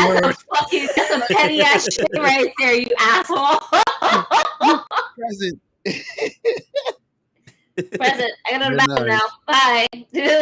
Disappear for the rest of this class. Never participated.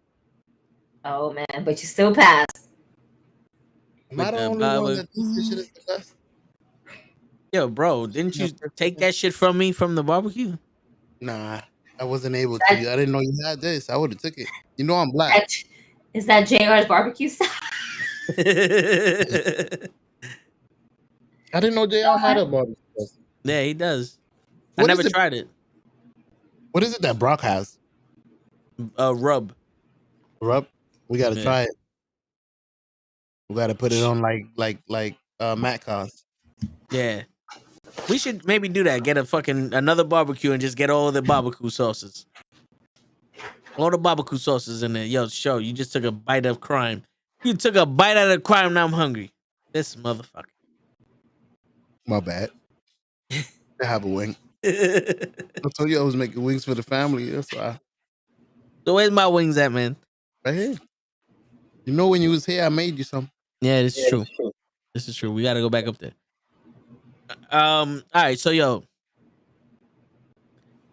I spoke about AEW. Gigi, I don't know if you want to say anything about AEW when you get back. Right. I was here for AEW. Yeah. Not much. I was just complaining how we got a trio title and so many factions and not one of them is being showcased. Slap nuts. I don't mean nothing. Slap nuts. There you go. Let's talk about good old Double J, Double R, Double E, Double O. How is this man always getting work and no one was looking for him in the first place? Not one soul. Not one person thought, let's see what Jeff Jarrett's up to. But yet this man has been on GCW.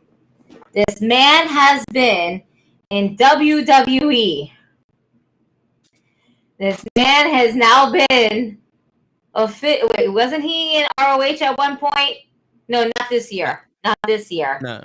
It's Khan. But now he is in AEW. He also wrestled Ric Flair. He also wrestled. That's where we saw him. Ric Flair's last match. Yep. That's the last time we really saw Jeff Jarrett. I think the reason why we really don't remember that is because we're all trying to forget about that. That was terrible. Yeah. My man passed out. We saw him passed out. Mm-hmm. Shit. You want to see a human being die and come back to life? Watch that match. Watch that match. Before the match even went on, y'all didn't want to watch it. Yeah. Because we don't want to see Ric Flair die in the ring. That man passed out twice. You're saying he got the wind knocked out of him. My man. He got more than the wind knocked out. Yo, my man was puffing probably beforehand. Oh. Shit, he looked like he's 84. Shit. He mistreated his body, bro. Yeah. Can we address all this bullshit about how Andrade ain't good? I heard people say shit like that. And I would just like to say about Andrade saying that he wasn't that good to begin with. Straight bugging. I want to say this. He wouldn't have been the NXT champion if he wasn't good. He wouldn't have been as good as the NXT champion as he was if he wasn't good. My man came and already was the United States champion at a time where they had all these people come up to the main roster just to fail. Then he goes to AEW. Y'all motherfuckers love his ass in AEW. He has the same match over and over again. He gets mad that he has the same match over and over again. Now you motherfuckers talk about he ain't good. But you fucking watch Eddie Kingston. Ever gonna give him? I love both. I think I can watch Andrade fight the same match over and over again. I would not prefer it because I want to see different feuds come out of it. But I'm not over him. I think a lot of them, marks are just out there just to be out there and be like, well, now we want to see him in WWE because Triple H is taking over. At this point, it's just about booking the man. Okay? Where he's not getting any TV time. Where's Miro? All right? Miro needs to be on my TV. This is a missed opportunity. Okay? Seriously. You don't have Adam Cole, baby. Okay? You're bringing vignettes of Malachi Black. What's going to be the payoff for that? There's a lot of questions going on right now with AEW, and I need answers at some point. Word. I need them now. Yeah, because you know what's crazy? You don't really see... I've never seen people leave for a fucking mental health issue besides Sasha. But that's what 4 people already took a break from AEW because of their mental health. Okay. You know what the thing is that I believe that with WWE they are easier to hide it as opposed to AEW. Like we've seen wrestlers be written off for weeks on end in WWE. Yeah. We don't really know any of it because they keep their doors very closed as much as they can. Unless you're Vince McMahon, you let one open and then you fuck up. But I digress. They keep their things as close to them as possible without having any real press release. AEW doesn't have that. They don't have it at all. And I think that's the problem. That's why things are easily being leaked and we're always hearing something about AEW news, because the WWE news is either A, about Vince McMahon's scandal, B, Sasha, the drama that is Sasha Banks and Naomi. And I only say drama because it's like, well, are they going to come back? And we don't know when they're going to come back. Oh, Sasha's not about that life right now. there's just a lot of different, like, okay, you know what? At this point, if they come back, they come back. This is great. If they don't come back, cool. They're happy what they're doing. Do I want them back? Yes. Do I feel like the women's division needs it? Yeah. Especially but now do I respect? I think it needs to. I think once we build the women's tag team division, it'll be good. But we're gonna have to touch on that because we got new tag team champions. Yes, we do. That was dope. I was so surprised. I could hear the surprisement in these guys while we was watching. Yeah, we were surprised. That was for the title. Word. That's what the surprise was. We got new champions. Yeah, this is the first time they didn't have a contenders match. They just had a straight up title match. And it was a main event. Yeah. It was a main event on Raw. We had a main event for the women's tag team titles on Raw. And not for nothing, it was a pretty good fucking match. It was, yes. I agree. And then, I mean, that bump that belly to belly. Yeah. I was about to just say that. Yep. That right there, that sold the matchup that she's going to have with Bianca Belair this Sunday in the Blood of Sand. Irene edition. Okay. Yeah. Yo, can we just say, one, shout out to Storyline T for having the tribal chief. I just want to go ahead and just say, that's a dope ass shirt. Yeah, this is when they first started.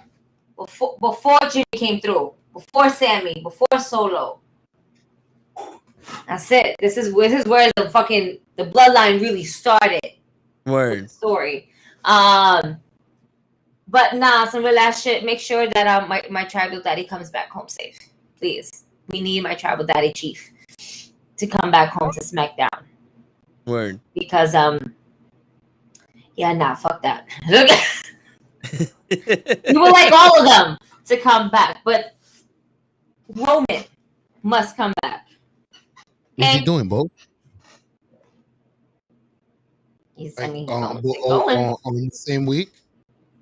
Like, let's say Raw, Halloween, and then this Thursday, was he there too? No, remember, because SmackDown is tomorrow. And that's the go home show. Either A, they pre-recorded to have Roman there, or they're gonna do it live, which is what I'm under the impression. Because I didn't see any spoilers that said SmackDown spoilers, and if they were, then I wasn't paying attention. But I don't believe there were any spoilers. I think they're gonna have a lot of like replacements and people that are representing SmackDown, but that don't have a match in Saudi.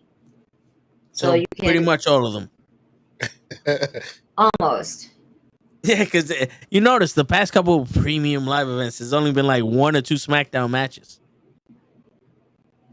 The rest of them has been fucking Raw. Yeah, that's true. Because Raw has more, I don't know, better stories overall. I hate to say it. Yeah, Show said it earlier. Show, you probably don't remember what I'm talking about. But repeat it. What is SmackDown?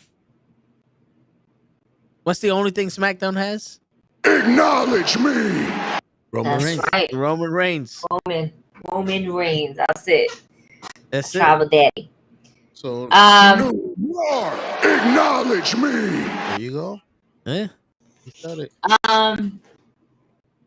God, he's so fucking good. If Roman ever hears this podcast and keeps seeing you press a button, you know what he's gonna say, right? He's gonna say, "Why would you play games with me?"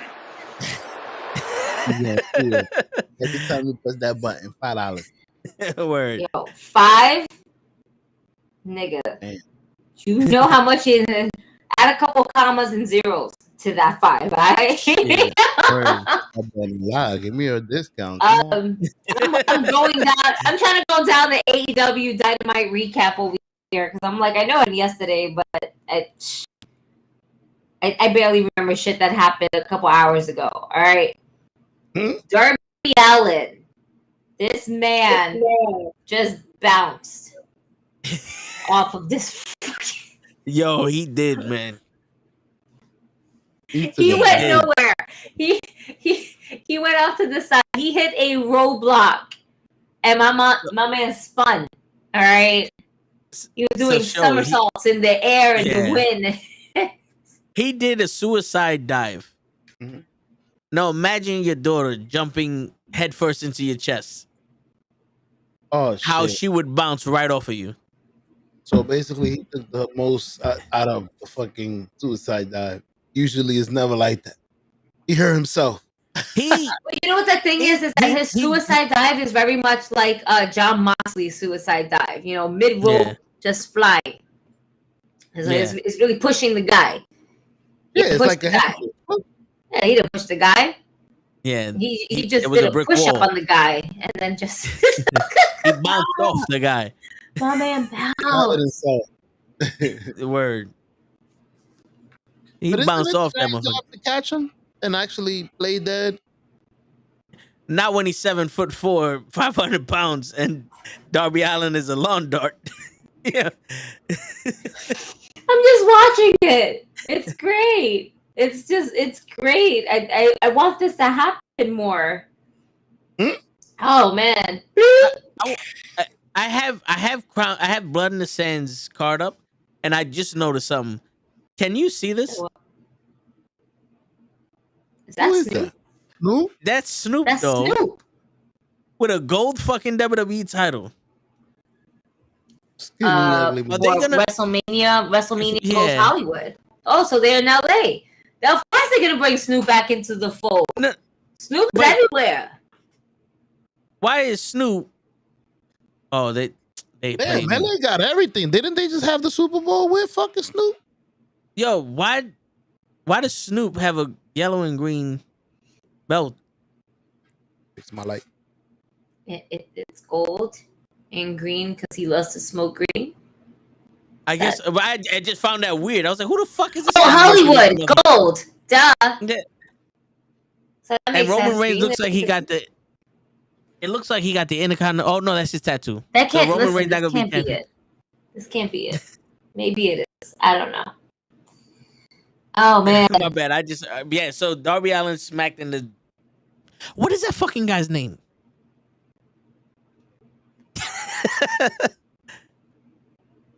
God damn it! I just had it up. I just had it up. Satnam Sai. Yeah, am I saying that right? Am I not saying that right? You're saying it better than I could have. Sanjay Dutt. I got Sanjay. No, I was right. Satnam. SATNAM. Singh. I think that's his last name. Singh. Like the Singh brothers, like, you know, some shit like that. Okay. Why? Well, this is why we're terrible at these things. Yes. And we don't plan on getting any better. No, we don't. He's just going to be another character in Diamond Wrestling. And we're trying to be a serious podcast here, folks. So we're going to get you some independent wrestlers, even if we can't fucking pronounce their name. That's right. We're going to be that friends. Over here. We're going to be those friends that's going to be like, all right, you guys, go ahead and introduce yourselves. And then we're going to be like, oh, that's how you say it. Oh, that's the name.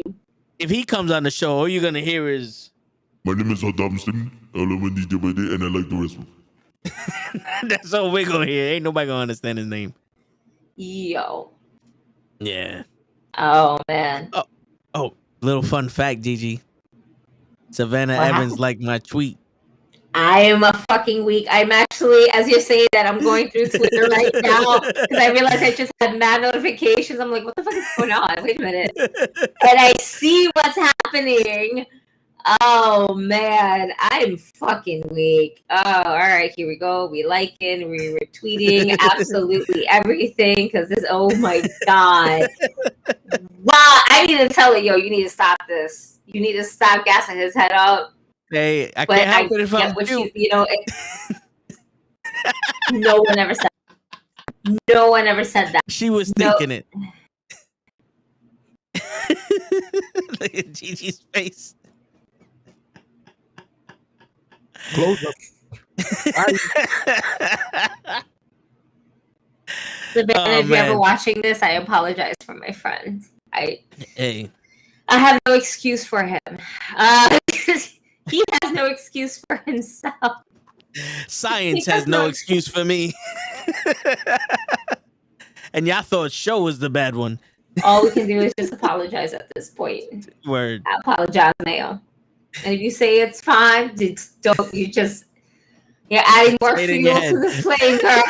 Say it in your inside voice. Just say no. Just say no. Yo, show, you missed an event on Sunday, man, a secret event. And I almost got Kenny's kids beat up. But if Kenny's oldest son wasn't taller than me, I think they would have got in trouble. I got a bash wrestler go after the little one. And the big one stepped up to him, and I'm like, yo, why are your kids so damn tall, Kenny? Yo. Kenny's son stood up, and all because he was excited, he was like, yeah, yeah. And instantly, your friend here, all right, this fucking guy just snaps at Kenny. He's like, why is your fucking son so fucking tall? I was like, your kids are too damn big. Final. Fuck, I can't see shit. And I died. I walked away. I was like, I'm done. I'm going over here now. Bye, folks. Wow. But y'all were about to get beat up. All right. Yeah. You, Kenny's boys, not me though. I was busy. I was, I do things like this. I she drink. was working. I was working afterwards, but I was working on my drink. She was chilling. I was chilling. I was getting oozy. All right. Word. I was getting my oozy on. All right. Yeah, they had a group of kids there that what Matt was telling us last week, where they teach them wrestling from all around the world. You remember that show, the wrestling club that they have for the kids? So this showcase was for them. So they're sitting in the front row and they're cheering their favorite wrestler. So I said, fuck it, I'm gonna be a dick, and I cheered the other one. So every time they cheered for their favorite wrestler, one of the parents would turn around and look at me. So I'm like, oh shit, all right. So I'm getting noticed. They could hear me. And another woman on the other end of the room was looking at me. So every time they cheered, I went a little closer to Kenny's son. And I was like, no, he doesn't. No, he doesn't. And I was like, Kenny's son is saying this shit. I want you, like, it ain't me. Yeah. And the kid across the room, the girl across the room was looking at me like, you motherfucker. I was like, what you want me to do? They're not going to beat me up. I got bad knees. Ooh. It was fun, though. You be standing on the knees, man. That's how tall you are. I got no shins. Oh, shit. Yo, show. What? You turned off your camera just so we could hear the. It's like crunchy ass fucking cheese doodle up in there. Word, you might as well just leave the camera on. I'm trying to be polite. By coming early and leaving. I'm trying to. Oh shit! Can't take you nowhere, show. All right, yo, so Gigi, did you see the segment? Because I don't want to call it a match between Jade and Marina. Is that her name? Yeah, I mean, Marina's chauffeur. Yes, and we're not talking about her driver either. Did you see that total debacle of Vicky and Nia? I actually enjoyed it a little bit. No, I feel like, you want to know why? I feel like it adds a little bit more in-depth character to Nyla Rose. She is doing something that no other woman on the roster is doing. And in a way is kind of throwing Jade off of her game. Because Jade was not about to give a fuck about the losing streak for a moment. She just wanted her title. And so they're like, oh, no, they stole it from her.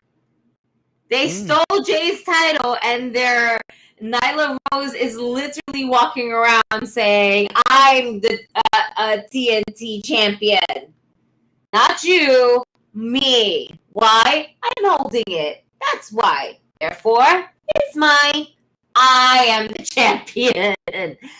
I like it. It adds cockiness as it's supposed to her being the beast, you know?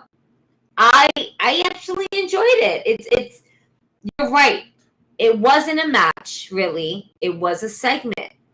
But I think it adds more. I always said this. Jade looks better if she were to. I want her to see chase the title, right? Yeah. I'm literally watching her chase her fucking title because she ain't lose it yet, but it's around of the waist of someone else. And I'm actually getting what I'm asking for. She's chasing after her title without losing it. I don't want her to lose it just yet. I feel like there's not a worthy competitor for her to lose it yet. I think I had some thrown names. I think the one person I overall is going to be Chris Statlander. And I don't feel like any other person should take that away from her. Like that one win away from Jade. And let Chris Statlander be the new champion. And then Jade, you can go into the women's champion and see what you can do of it. Because AEW needs a dominant woman to be their women's champion. They need that bitch. Another that. We think about it. Britt Baker, DMD, was the best women's champion as a character, as an overall package. All right. The girl can wrestle. She can go. She can give you blood. And she cuts great promos. The year where she couldn't, during the pandemic, she wasn't even a champion, but she had some really great matches. Yeah, she was the main character. She blew it out the fucking water. Not taking anything away from Shida, because Hikaru Shida, I think, is a great wrestler. But a lot of the Japan wrestlers are popular on merit. It's like if you're a good wrestler and you can tell that story, that's why you're popular. That's why it's hard for them to adjust in America. You know, that's why Shinsuke can do it, because Shinsuke was a whole show in Japan. He just brought that show to America, you know? And he's carrying it. And now we're going to see him go up against the Great Muta. That's going to be the Great Muta show. Woo!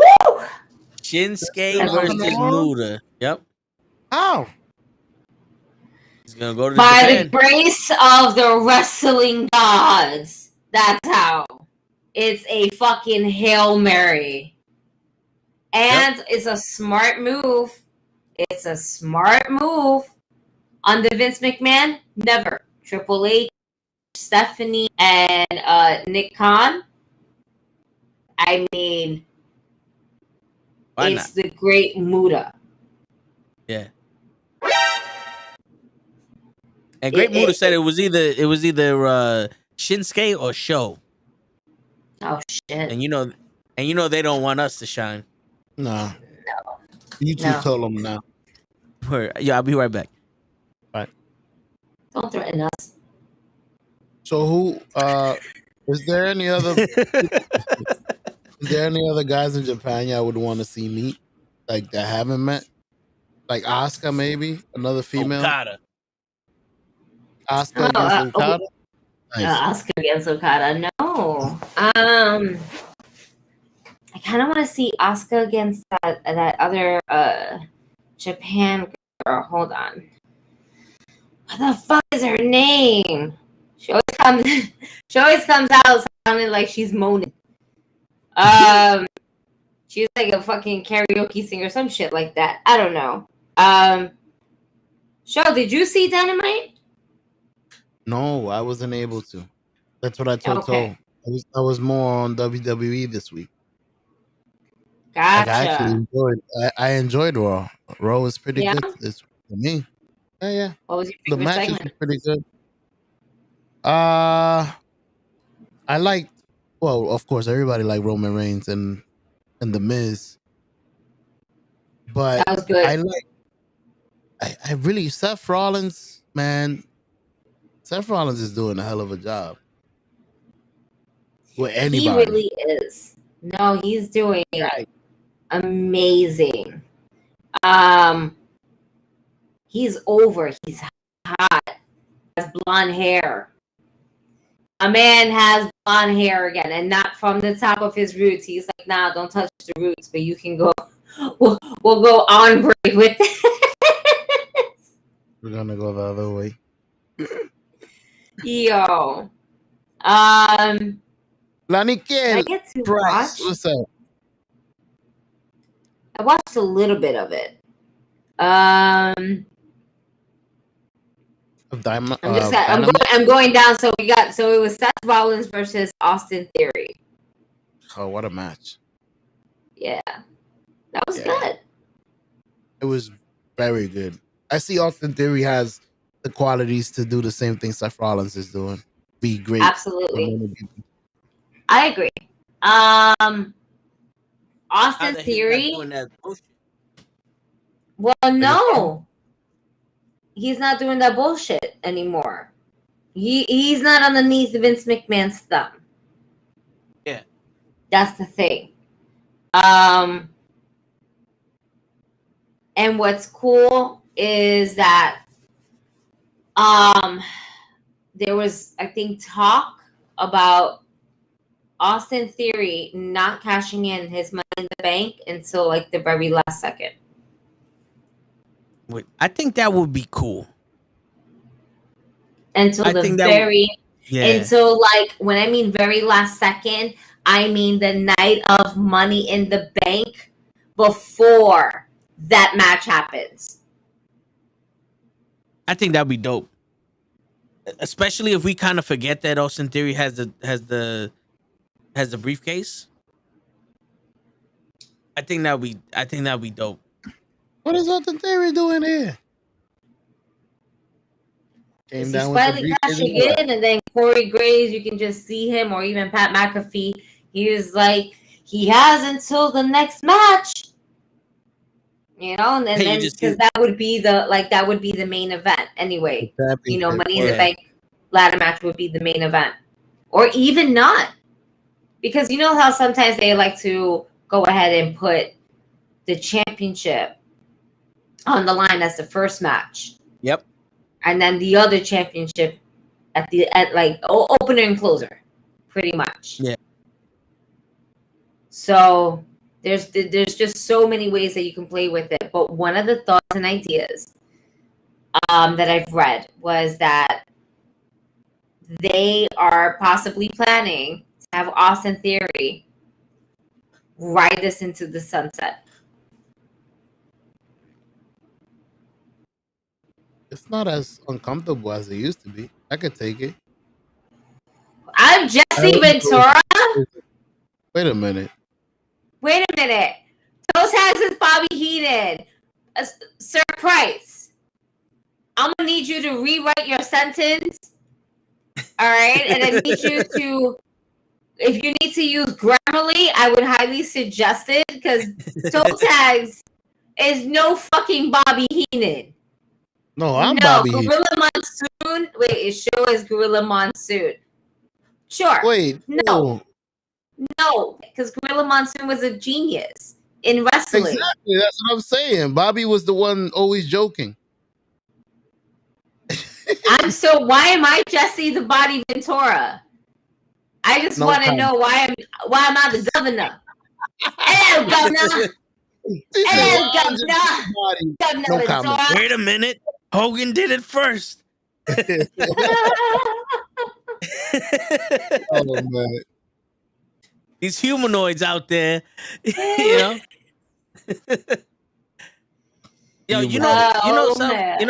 I'm gonna, in the spirit of Bobby the Brain Heenan. You know why Cosmic should bring a purse to the ring, Gigi?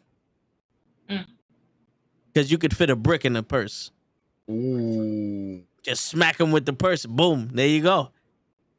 I could be Cosmic's manager right now, and then I could hold the purse. You know, it's 2023. It's not anything wrong with a man holding the woman's purse, and then boom, here goes the brick. You know what I'm saying? I get the shiny jacket with the little bedazzles on it. You know? Oh man. Instead of calling instead of being Bobby the Brain Heenan, I'll be Robert the Spinal Cord Heyman. You know what I'm saying? Yo, we're just winning. Wow. We're winning out here. What? No. We're winning out the here. one was the right button. I don't know what you pressed the other one for. Not right. What the hell? This is very all confusing, and I'm the one that's smoking, getting high. This is ridiculous. Absolutely, that's ridiculous. That's why by the way, the Body Ventura. By the way, get ready for tomorrow. I'm gonna try to protect you as much as I can. But hell has no boundaries with a certain little person. Yeah. Oh, there's gonna be a couple of persons. It's gonna be blood. It's gonna be blood. Yeah, word. I'm gonna be surrounded by a bunch of people my height. You better sit up front. Get a seat in the front, bro. Nah, you better sit at the end so that way you can run. Because if you sit in the middle, you fuck. That's it. It's a trap. It's a trap. They you might help them on this trap. Damn. Shit. Oh shit. Oh man. All right. So Seth Rollins and Austin Theory was a good match. I love how we reviewed like two things on Dynamite, and then that was it. I think because you know why? Because you left, and I asked Joe if he asked that if you watched Dynamite. No. He said no. I heard you. Well, okay. I spoke about Dynamite. Yeah, I spoke about Dynamite a little bit in the beginning, but that was the first thing he spoke about. Yeah, I wanted to know who that female was in the Sting mask, and then who was the guy that took off the mask. I just confused the shit out of Gigi. So when I saw that Sting in the mask, I looked in the eyes because I thought it was Jeff Jarrett because I knew Jeff Jarrett came out. And I said, wait a minute, that's not Jeff Jarrett. That's a woman. Because it was kind eyes. You know what I'm saying? Like he had the eyes of a woman. I was like, yo, that's a woman behind that mask. Who the hell is this? And then he took the mask off and I was like, who the fuck is this dude? So I had 3 levels of who the fuck is this? And then the announcer's like, oh my God, that's him. He's here. He's here. Somebody from Japan, probably. You don't know him. You don't know him. How do you not know him? You don't. That's him. Get him off the ring. It didn't work. Get Jarrett out there. It didn't work. Get Jarrett out there. And Jarrett's like, I'm gonna cut about the guy from. So wait, we're talking about Jeff Jarrett? No, we're talking about the shim that was before him. Oh, so the Japanese guy. He was Japanese? Wait. I thought that was a white boy. Oh, you're talking about that one. Listen, it was 3 surprises. You have to specify. Okay, because we had somebody from New Japan, and we had somebody from ROH, and then you had Jeff Jarrett. Oh, yeah. Okay. There was the guy that was with Jay Lethal. Not the dream match for Orange Cassidy. The guy from Jay Lethal. Hold on. Now I got you. Dynamite. All right. I'm gonna get this. I'm looking through shit. Dynamite result. Oh, bitch. Not Dynamite Diamond Ring. AEW, and then you know what? MJF. She's like, hold on. She's like, hold on. Let me get a good look at this before I get into this shit. Hey. But yeah, I was on different show. I went through a journey with this motherfucker. Yes, I didn't know who that was either. And what's crazy is that if you look into the crowd, half of them didn't know him either. Yeah, it was almost like it was like who the hell is wearing the Sting mask? He takes it off like put that shit back on. Put that shit back on. It's not who we thought. Go away. Word. That will conclude this evening's entertainment. That was the wrong button. Hey, That's the button I wanted. That one worked too. You fool! There you go. Too. There you go. We got it. You grouped them together. The ones that work. No. That's it. And just to wake up Gigi.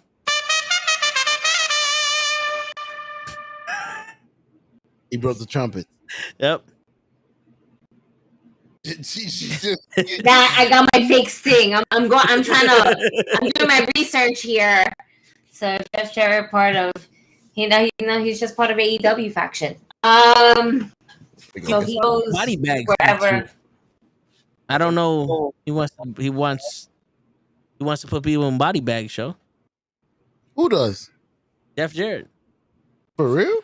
Yeah, double J, double E, double F, double R, double E, double C, double X.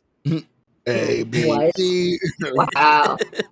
Yeah, remember that's what he used to spell his name back in the 90s. Cole Carter. There you go. Cole Carter of the Factory.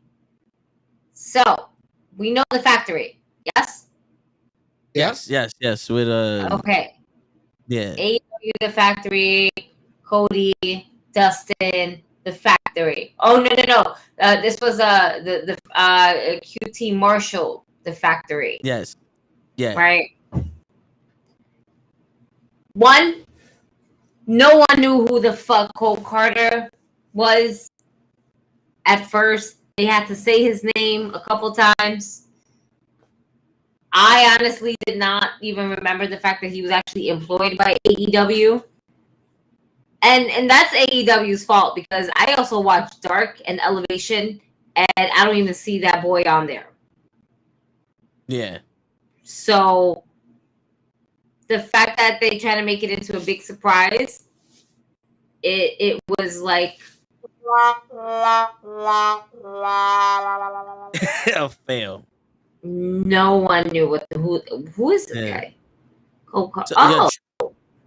Travis said Cole Carter was the guy who was released in NXT, used to be a part of Tony D'Angelo's crew, and now he joined the Factory. I swear to God, but he didn't really make that much. I don't think he made that much of an impact being with D'Angelo because I don't honestly remember him. Yeah, and I don't watch 2.0 shit. No, I was watching a little bit of it because their feud with Delgado was really good. They made that into like its own chapter of 2.0, and it worked out really well. But they did not call up the Madrina, so we're just gonna leave that alone. Shorty was left in NXT. It kind of felt like Excalibur was like, "It's Cole Carter," and Taz turned around and said, "Who?" And he's like, "He's from the Factory. It's Cole Carter. You don't know who he is?" And Taz like, "Turn my mic off. Spinal. Turn my shit off, please. I don't want to say the wrong thing." And Tony Khan's taking a bump like, "It's working. It's working. Look at the crowd. The crowd is working." Khan was about to run out of there. "It's fucking Cole Carter. You don't even fucking know. You got the best out of your life." That's how Tony Khan thinks. I know. Yeah. I saw it live. Yeah, I would never let that shit go, Gigi. I would never let No, I don't blame you. And when don't forget, he stomps his feet too. Yeah. Like when a child throws a temper tantrum. Yeah! Like, bro, he didn't want to let us go home, bro. He came back out. No, he didn't.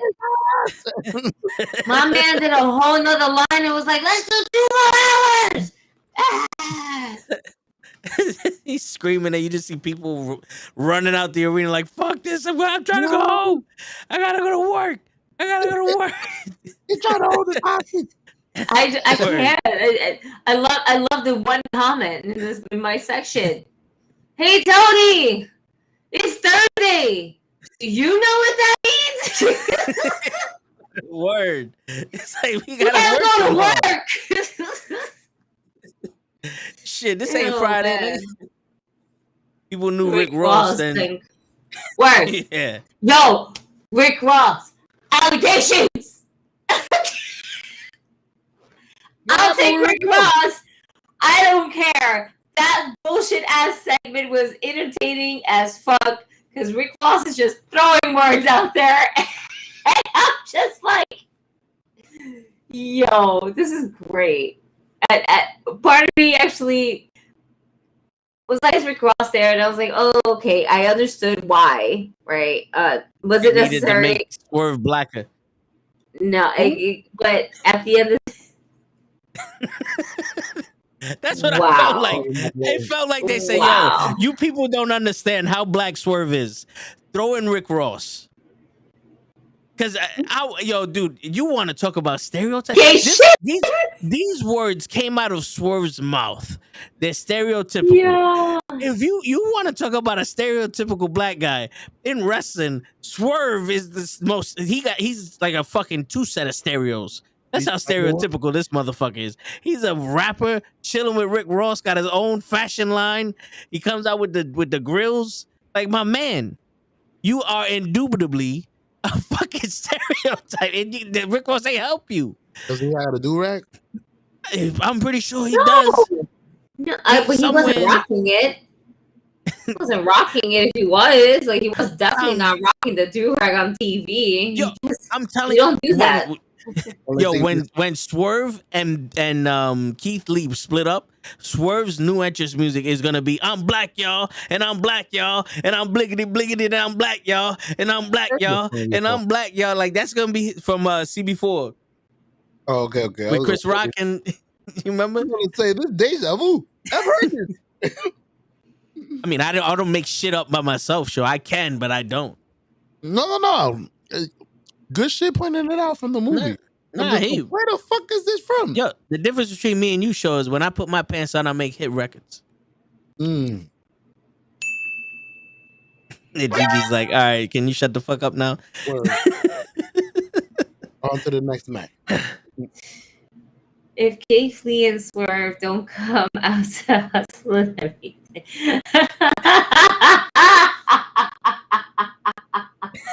No, man. Nah. Let that be. Let it play when it needs to play. I don't need to hear that shit every week, man. I can't. It's bad enough we already hear Jericho shit. And yet, surprisingly, we still get very excited to sing it as a karaoke when we go to National Stadium. Word. It's like one of the things you need to do while you're attending a live AEW. There's certain things you need to do when you attend a live wrestling event. Okay? You see a flare, you woo. Okay? Let's see. And then in this case and scenario, I mean, it writes itself. Yeah. And Adam Cole, baby. Yep. Baby. There's just things that you just need to do. The baby, the what, the yes, and the fucking singing Jericho. Awesome. Word. Yo, I think Tony Schiavone on the low listens to Tupac. I think Tony Schiavone's the blackest guy out there. They say cut, he's turned into a gangster. Word. Why you think he's Bag Britt Baker? Tony Schiavone, he got earrings, player. Look at my man Tony Schiavone rocking the diamond studs. You don't do that shit listening to fucking and then shit is like massive. Yeah. This shit is massive for his earlobe. My check is massive. Shit out of Locust. Shit. Word. Charlie Murphy was what? Facts. You know what's crazy, Johnny? I thought you was gonna say more John Cena talk. Shit. Corey Jade. Corey Jade is cool. There, I spoke about her. She's cool. Are we gonna get to her on the main roster? Sure, but where are we gonna put her right now on the main roster? She'll be lost in the shuffle. We already have too many of those. Keep her in NXT. Yeah. Continue to build her, and then when she's at that point, she's gonna build other wrestlers. She's still learning. I like her though. I would love to see Toxic Attraction on the main roster, but I feel like you already got Toxic Attraction on the main roster and Damage Control. Yes and no. because they have to be on different rosters. Yeah, but I mean, you have your SmackDown. They don't have a women's division. Yes, I mean, they don't. However, I mean, they can add to it. Yeah. There's always going to be a group of women that is going to make a bigger impact than the ones before them. You know, Mandy Rose did really, it's crazy. Mandy Rose was shit on the main roster and then to go to NXT to be the shit. Yeah. This is the best Mandy Rose we've ever got. Because this is her natural element.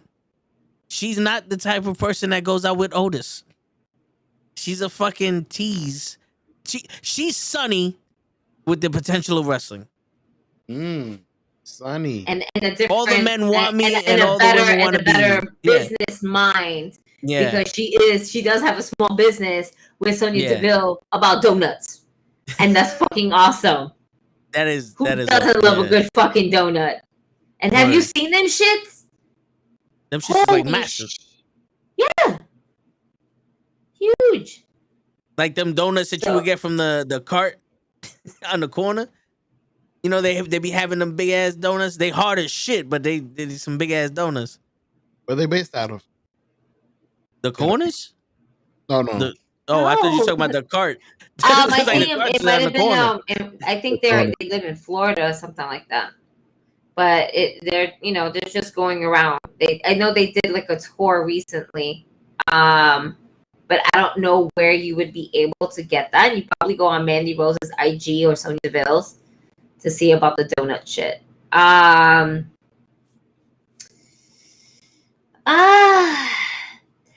feel like there was chemistry, but they lost chemistry. Yeah. So they had it. It was like one of those odd things that kind of worked out, but because there's going to be different beliefs, where Keith Lee believes in like pretty much the ROH honor code, right? I don't need to cheat to win. Just, I'm gonna shake your hands. I'm gonna respect the person. And Swerve is that I don't give a fuck. And there's the difference. But when we break up Keith Lee and Swerve, what are we going to do with him next? Nothing. Like all the other people.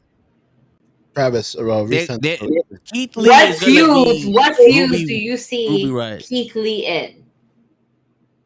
Or Swerve? You would see more Keith Lee than Swerve. Definitely.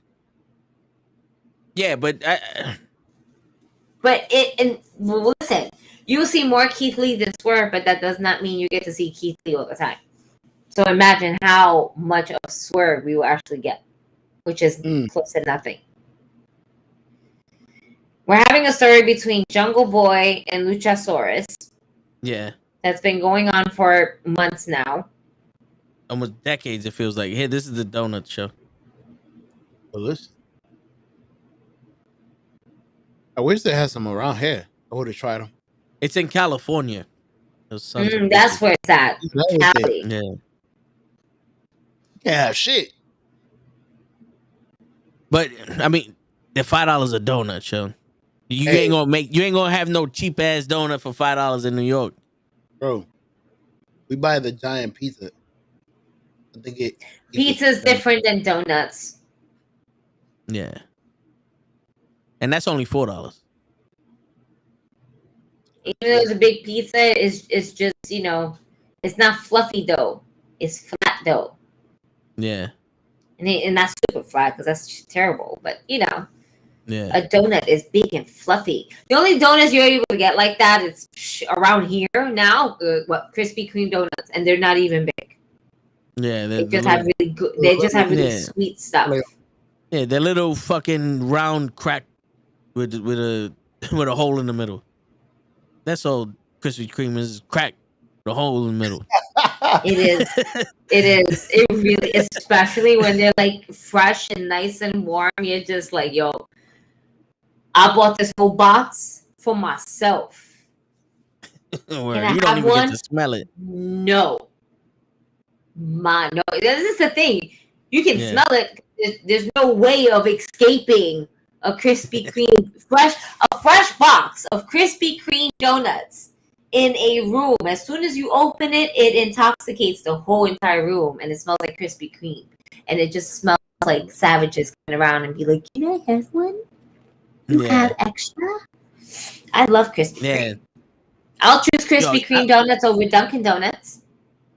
I walk around my job with food, and Gigi, if you think I have a big head because Savannah Evans liked my tweet, watch me walk around with food around some bad chicks.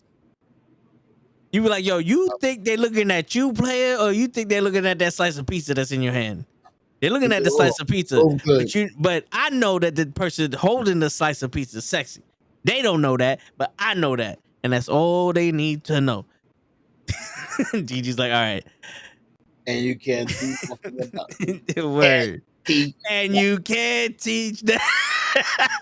All right, real quick, Travis, do we think Jeff Jarrett is good for AEW? He's supposed to be the guy that books the arenas or some shit, the events. He's going to do the events and all that. As a character, listen, nothing is good for AEW right now except for storyline. So you could throw anybody in there. It's not going to help. Yeah, no, Jeff Jarrett is the director of business development. So that's where he's at. I think it's good for a business development as it adds to the character. I believe that it will help AEW only because Jeff Jarrett is as much shit as we laugh and everything like that when it comes to being pretty much a legend in this industry. There's so many things that the talent can pick his brain about. I see it in that aspect. Now on our television, if it's going to transpire that way and everything like that, probably not. Yeah, I mean, not for nothing.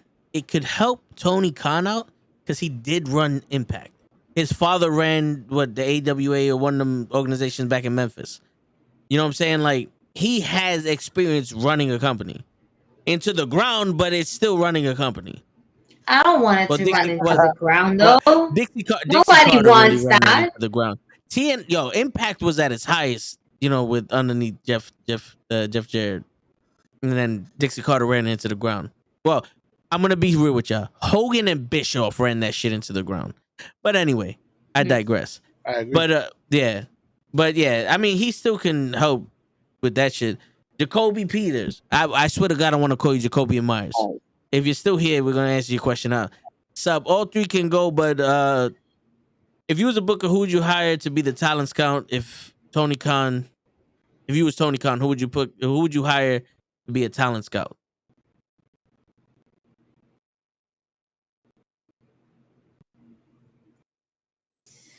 I go last. Apparently, that's what it says. Yeah. Toe, show, y'all figure it out. It goes toe or show first, and then Gigi last because I guess Gigi knows everything, huh, Jacoby?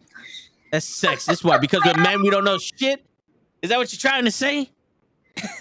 Well, I'm gonna answer your question, Jacoby. No, don't know because women get the last words. That's why. God damn it. All right. That makes sense. Make perfect sense. Yo, honestly, I don't think you need talent scouts or people really like that. You just need like a talent coordinator because for what I'm hearing now is like a lot of people get in the business and like, yo, you got to check out my girl here, or they send in the tapes and all that other shit. So maybe you just need somebody that's going to just watch the tapes or just have some people. Like if you get to know some of the promoters in the cities you're in, then you know, I don't know, man, talent scouts. I don't want to say anybody old because we're in a different world of wrestling. You can't have the same eye for a wrestler you did back in the 80s or in the early 2000s and pick out a wrestler now because no one's wrestling like that. Unless you're William Regal. Yeah. But even then, it's like... But there's certain wrestlers like I would never put Ric Flair now because Ric Flair loves everybody. Yeah. You know, his mind is Tully Blanchard was really good. I you know when we see the work of Tully when he first was with AEW, he had a good stable, and he continued to have a good stable. But they underutilized him at one point, and then they let him go, or they parted ways. Doesn't matter because I don't think AEW let anybody go. They just didn't renew the contract per se. No, I think he was something about letting go from ROH or some shit like that. I remember it was just not in the books, but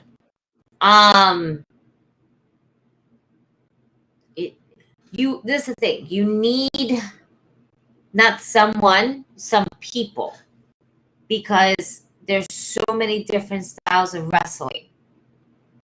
You have your luchadores, right? Yep. You have your technical wrestlers.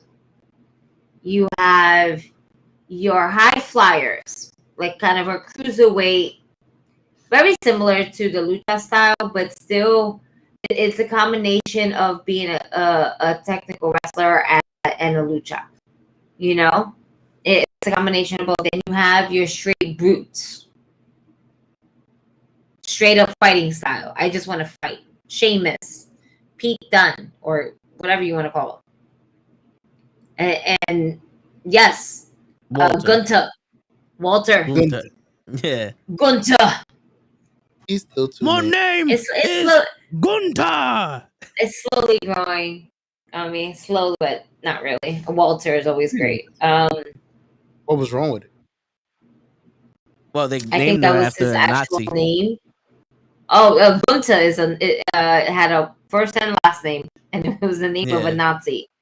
Yeah. And then they just took out the name and then just left him as a one name man. It should be really Walter. And I wish, hopefully, they'll be able to change him back to that. But yeah, there's just so many different styles of wrestling that you can't just pick one person, because there's one person for each more or less type of style, that it just having one would be unfair. Yeah. That's true. So that's I if you give me group of people, I would say William Regal for sure.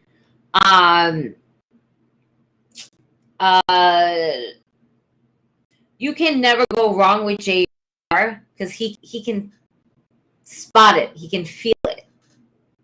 JR is one of those geniuses of wrestling that he's like an encyclopedia. Yeah. You know, and we also have to think of, it's not also about the wrestling technique. We have to think about the whole package. How they talk, how they act, how they sell to the crowd, how the crowd reacts. There's a lot of people that's coming from the Battle Club that's going on Dark. Mm-hmm.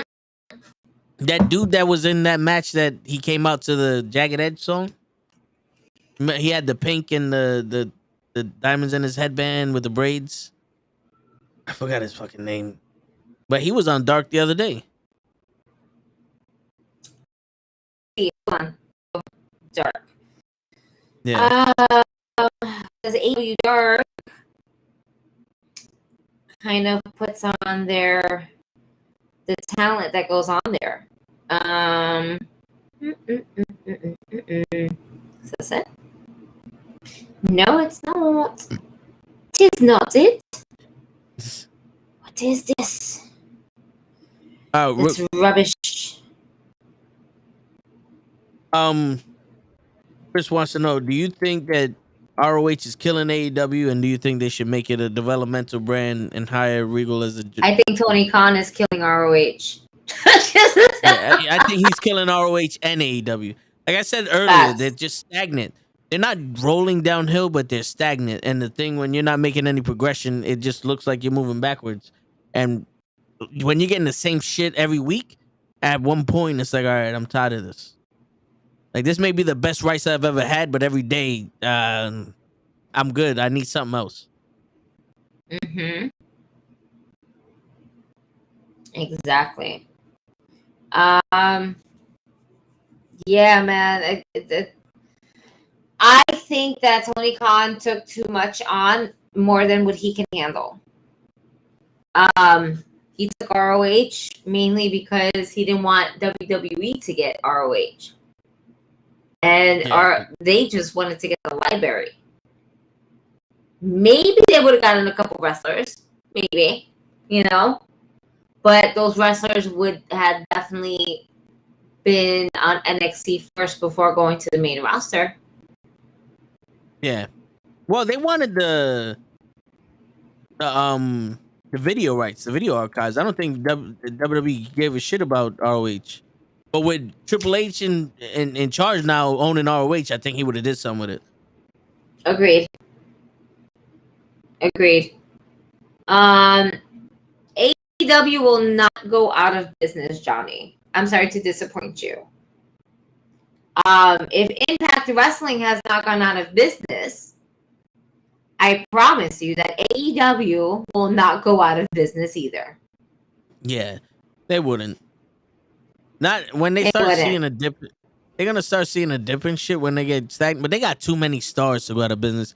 And like I said before, it's not like WCW where they only gave a shit about themselves. These people seem like they give a shit about the company, and there's plenty of people there that would take a back seat in order for the company to be better. Look at Moxley. Yes, he's like, yo, I'll take the reins over. But you also have to. Now, there's the thing though. When Impact Wrestling was first coming out, it was also very much like that.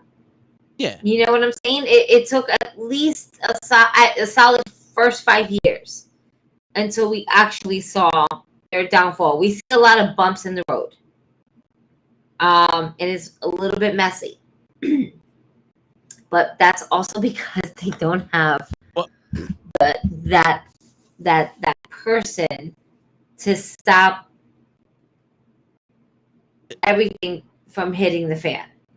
The problem with Impact was it became a legitimate threat to WWE, and the WWE has more money than the Impact did, so they started throwing their money around. And Impact was like, all right, we need to start throwing money too, and they made the bad investments with Dixie Carter. They went to fucking Disneyland to shoot all their fucking shows. They limited themselves. And then what really killed them was when they went overseas. Shooting them, what killed them, yeah, was definitely overseas. I think them having, for them to show it on Universal, I think that was like probably the smartest move. Financially, yeah. Yeah, it's them going overseas and then trying to air this shit from overseas. Yeah. Like, I think it was good for the first. It's like, it's good for the first 2 nights. All right, we're done now. Overseas is only good for like a few days. It's like a vacation. Mm-hmm. You ain't out there to live out there. Word. And you're going to lose the American audience too. And then the only place that you can honestly do it and still be successful in wrestling is just New Japan. Yeah. Not in the UK. And not to say that we don't get great wrestlers from the UK, but they're not on the level. It's different. Yeah. Because the WWE is the biggest in America, and New Japan would have to be the biggest around the world. Mm-hmm. And when you're the biggest in America, you're just as big as around the world. So you left America and you ain't go to Japan, so you're kind of. And Japan is mostly known for New Japan Pro Wrestling because that's been around as long as WWE has. Their style I mean, your hero back there went to Japan. Yep. Because the level of respect that Japan has for the sport, and not to say that the UK doesn't, but Japan was like, they were there first. You don't hear stories of like territories that really hit the UK first or anything like that. It was always between Japan and United States. So, yeah. Oh man, and I'm thinking back to Shinsuke Nakamura versus Muda. Yeah. Let's fucking go! Yeah, that's dope. All right. Chris wants to know how you feel about the AEW Elimination Tournament for Full Gear to announce the new number one contender for the title. They're gonna announce the participants tomorrow on Rampage, but I feel like didn't we just do this not so long ago? Like, opportunity and for the interim I don't know. title. I feel like they're running it back too many times, but I don't know. Hopefully it'll be exciting. That's what I'm going for. I want Ethan Page to win. Yeah. Mainly because he kind of looks like my friend. No. No, but he definitely does look like my friend Purple's Best Wishes. Just a little bit. Yeah. When you said that was the first guy that popped in my head. I was like, yo, that's your doppelganger. And Chris Statlander's mine. I just gotta do the makeup. Trust me, I got this. Great cosplay, by the way. I'm gonna do it one of these days. Beep. That's it. Although I don't know, I like a badass version. That looks more like me. I'm like, what? A we don't give a fuck attitude? Oh, I could play that very well. Word. From New York. That's easy. I do that as soon as I wake up. I don't fucking care. You wouldn't be playing. Word. What happened to the show, dude? I don't know. I thought he was gonna pop back. He must be taking a shit or something. I don't know. But yeah. Anyway, the tournament, I can do without it. Lazy booking. Yeah, it's lazy booking. Like MJF right now should be the only focal point for that title shot.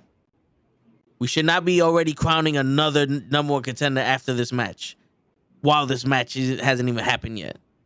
Does Moxley have another title match against anybody in the upcoming future besides MJF? I mean, we know about MJF, but I don't know. Who else would you see MJF go up against?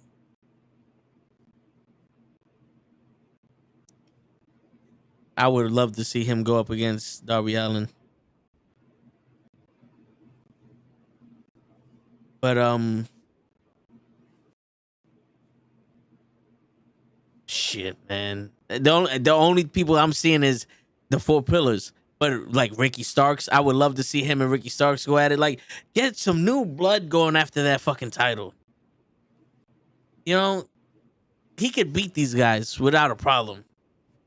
But I don't want the whole, like, remember back in the day when you gave a new championship, you gave a title to a new contender, and their first person they defended against was Dolph Ziggler, and then they wound up defending it against fucking Randy Orton. Like, they had the list of people they had to defend it against, and it's like, yo, bro, everybody's gonna do this shit against Dolph Ziggler? Like, what the fuck, bro? Like, why is Dolph Ziggler the one that's always getting a title shot? We know he's gonna lose. One more time. Yeah, it should have been me. It should have been me. Should have been me. It should have been me. Wait, what? Gigi and Toe Tag. Jim Cornette said Hit Row is not getting any reaction from the crowd, and Top Dollar looked like a basketball dad and a wrestler. This guy is horrible. Do you agree with him? Oh, just tell him to put a cock in his mouth. You know, not for nothing. The first time I've ever seen Hit Row was when they originally debuted on SmackDown, and they came out and everybody was like, "Who the fuck are these people?" And they just kept saying "Hit Row, Hit Row," and it was dead silent. And I was like, "Time to go, time to go." I'm indifferent with Hit Row. I didn't watch this shit in NXT, and I did. I don't think they're hitting on SmackDown, but Shinsuke's there. I don't feel like the way they are being written is helping them.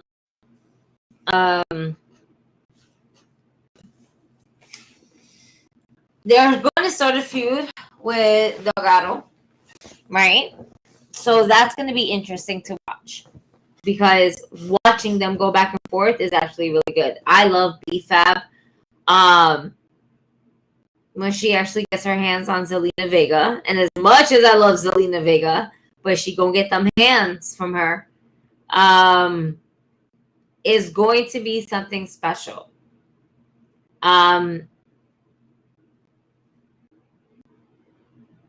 Anyway, block you on Twitter. Damn. How do you know if somebody blocked you on Twitter? Yeah, you won't be able to see their profile. Let's look to see if Baron Corbin blocked me on Twitter after what I put up with B Weezy and The Rock. Because I think I will have a bigger head if I got blocked by Baron Corbin.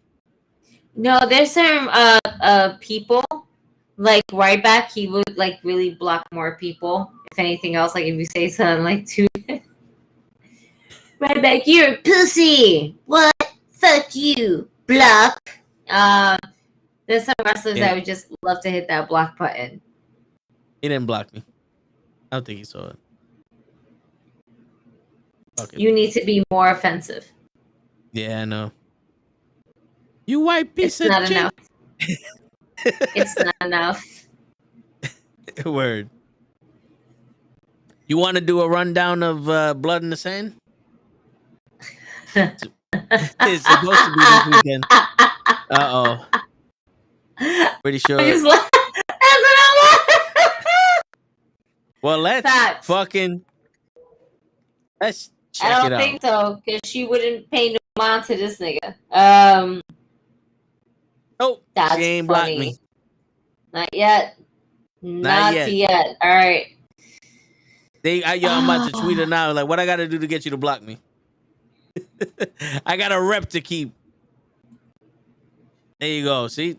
They didn't block me. And Carson Daly's on her fucking feed? What kind of shit is that? All right. Yeah. I'm getting the card for Blood in the Sand. All right. Roman and Logan. That's the last one. Bianca and Bailey. Undisputed tag teams.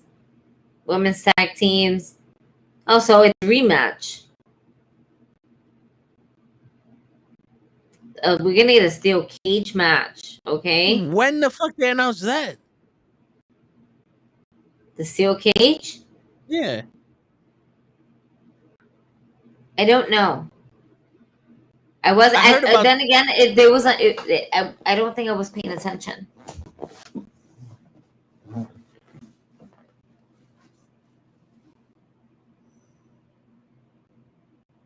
I don't know, Johnny. We're off sitcom right now. We're talking about Blood in the Sand. Yeah. I knew that Bray Wyatt was bringing mystical energy to Crown Jewel, but I didn't know Drew McIntyre and Karrion Kross was going to be in a cage match. I think that might be the match of the night. If it's not Brock and Bobby. I really want Brock and Bobby to have a fucking match of the night. I want them to have a good match.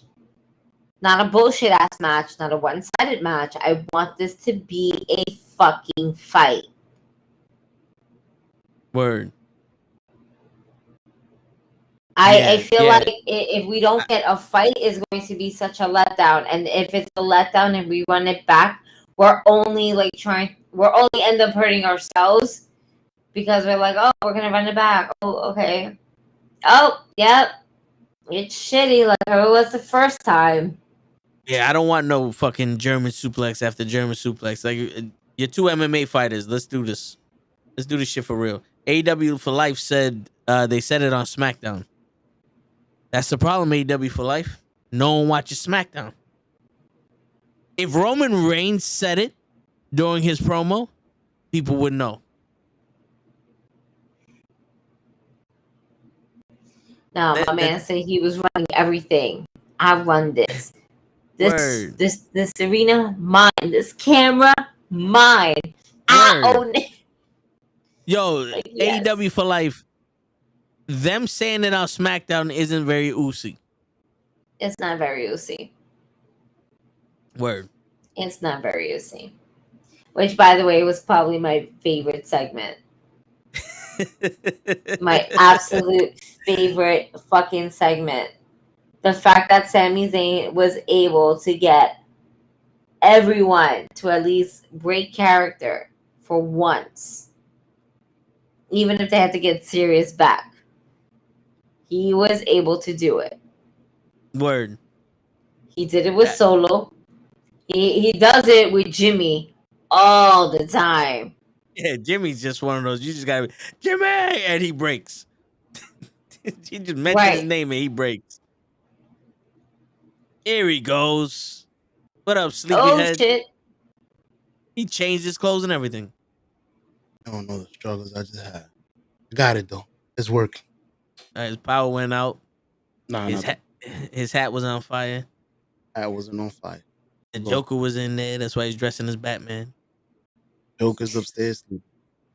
He ran out of chicken wings. That's what it was. Also, you chicken wings is done. Fucking motor. Show, did you know that Drew McIntyre and Karrion Kross are having a cage match at Blood in the Sand? No, sir. I barely know about this Blood in the Sand show. They said it was on SmackDown.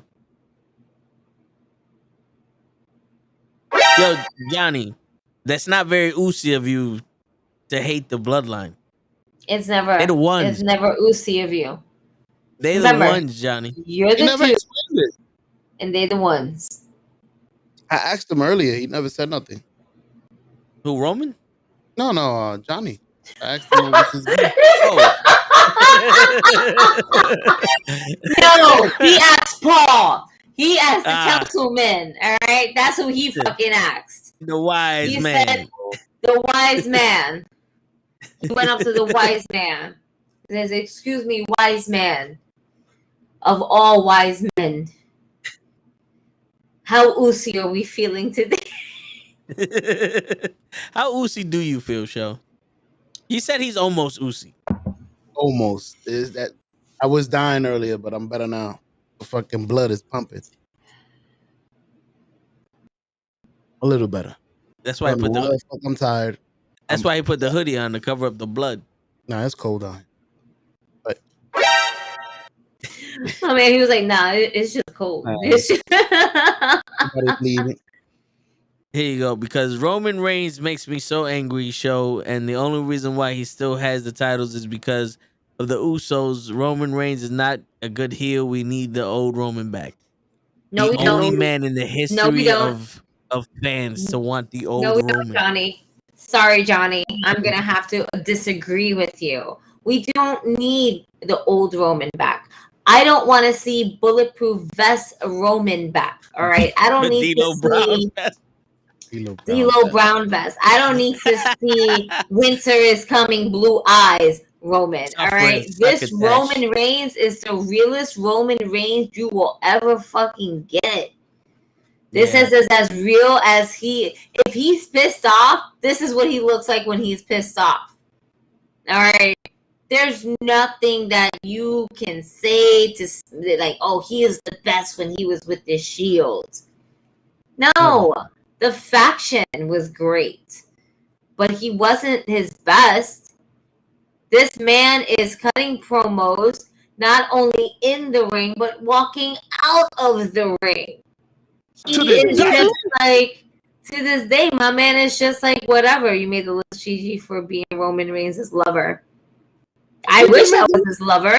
I'll suffocate him with my ass. I don't give a fuck. That's daddy. That's a tribal daddy.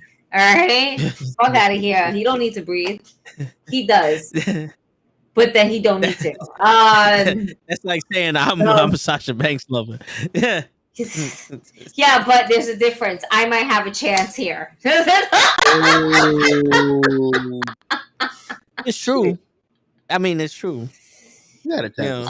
Oh my God! But Roman Reigns is the if I bust up in the room or something, with a rosy, you never know. I saw. Yo, AEW for life. I don't know if you saw this. Is big news. It made the line. Savannah Evans liked my tweet, bro. Oh my God! She liked my tweet. Oh my God! She liked my fucking tweet. It's over. It's over. Hey, Gigi got added by who was it? Stone Cold? What? Who was the? I got added by Stone Cold. Hold up. Let me find out. I didn't know about this shit. Hold the fuck up. A few months back, somebody followed you. You don't remember? Followers. You was like, yo, somebody. I forgot who it was. It was somebody from wrestling. Oh yeah, Gigi was famous. I forgot who it was. Stone Cold. I got stunners and stoners. I don't have no. I know Stone what. Cold. Colossal Mike Lord followed you and retweeted you.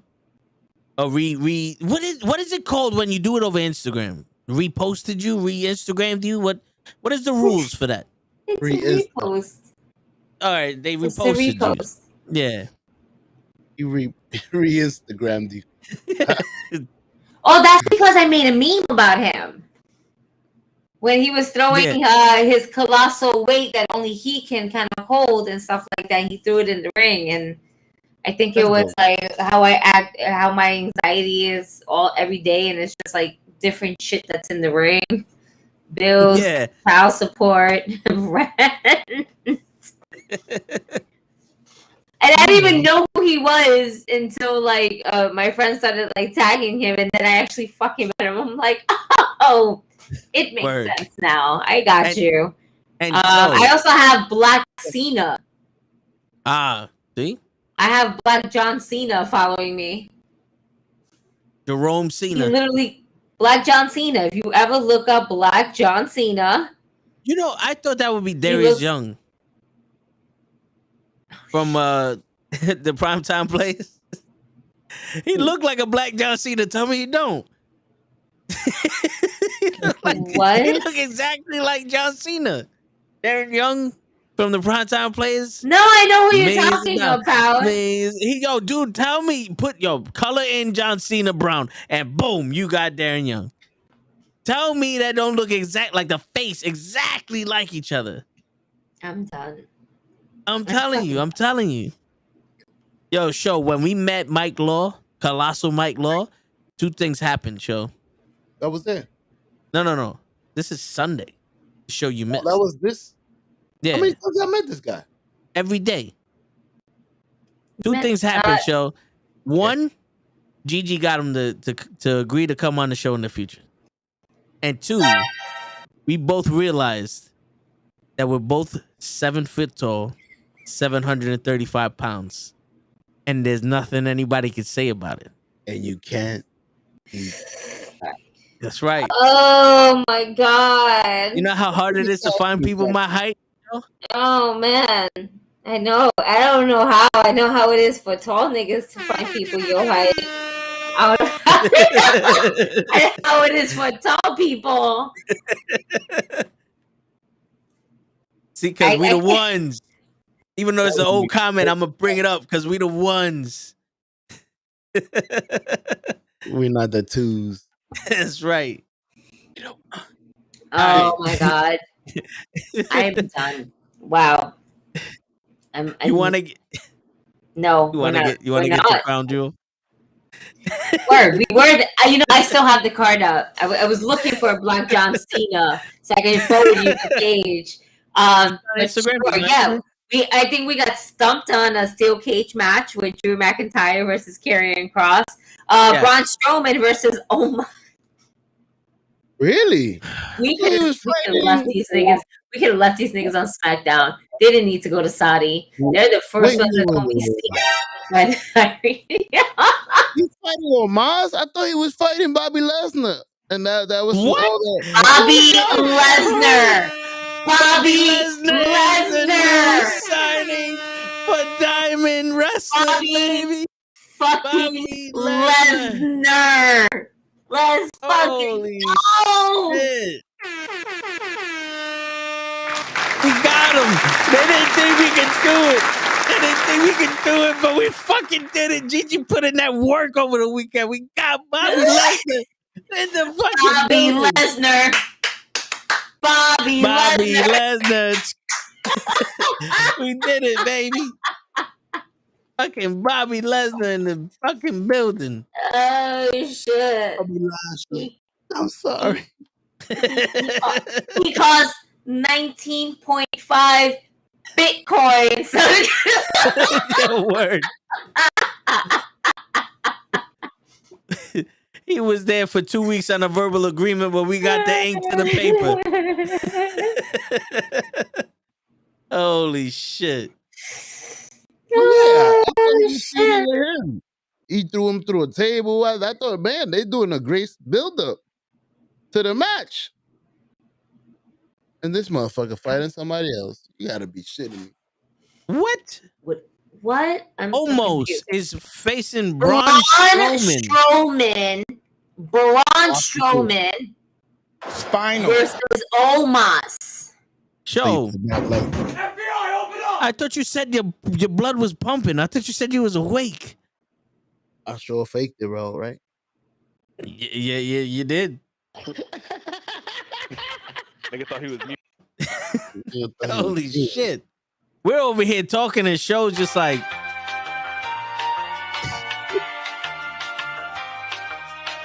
Listen, man. Bobby Lesnar. Bobby Lesnar. As Bobby Lesnar going against Omos. What? He threw him in the table. I thought that was good. Why are they wrestling? Man, you almost stopped my whole shit up. Like, really? They not even fighting?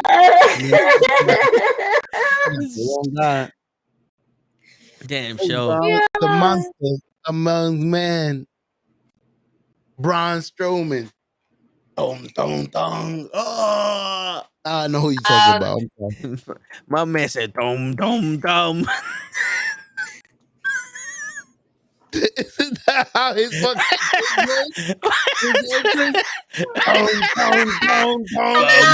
bum.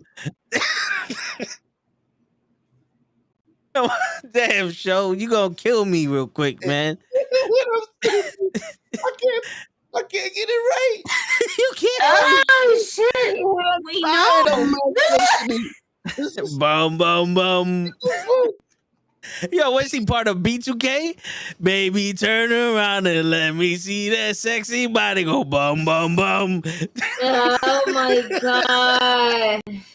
Braun Strowman, ladies and gentlemen. Bum. Keep hearing his music with the two guys that he ran through in the front in the fucking. Oh man. Man, I gotta listen to his song. I keep hearing it. Yeah, first off, AEW for life. 5'3". At least give me 5'3", motherfucker. All right? Don't make me shorter than what I am. Shit. Bruh, stop. Stop. Because I'm 5'4", and you're not no damn 5'3". You're 5'2". Power over me, Gigi. You don't. I don't go. Sup, Gigi? How you doing? Listen, I could have been 5'3", but it was spinal. Wait a minute. Oh, by the way, the last match is the OC versus the Judgment Day. Yeah.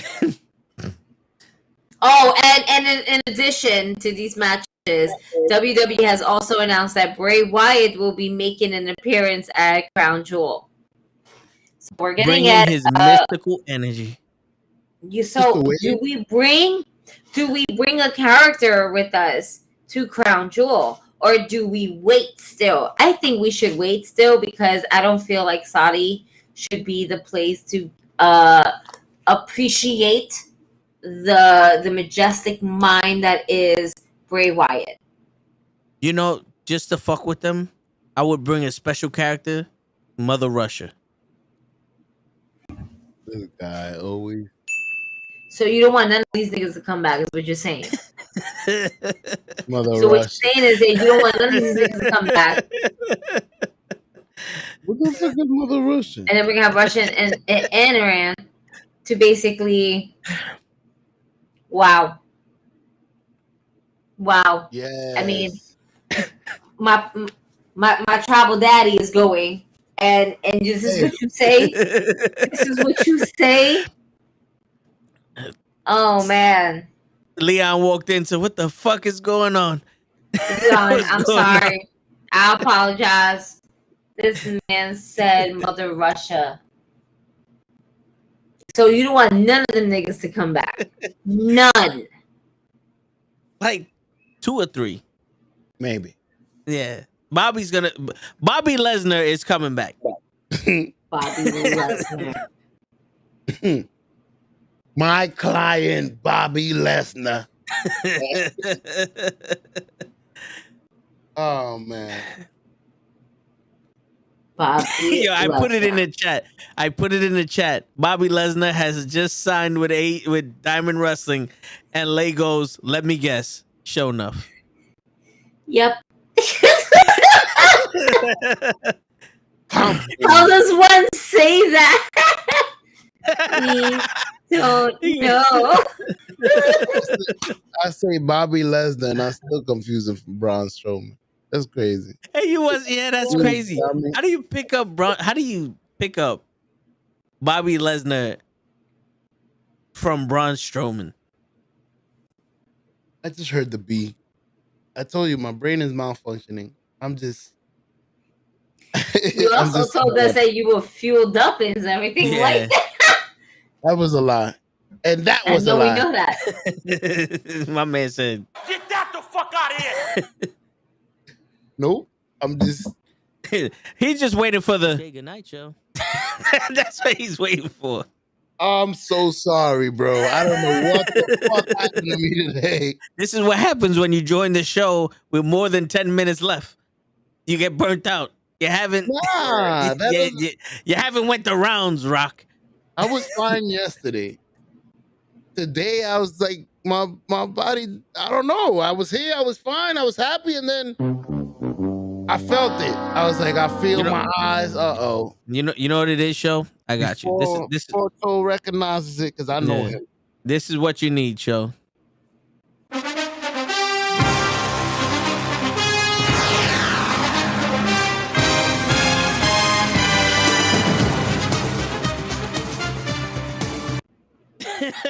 There you go. We got another 10 minutes.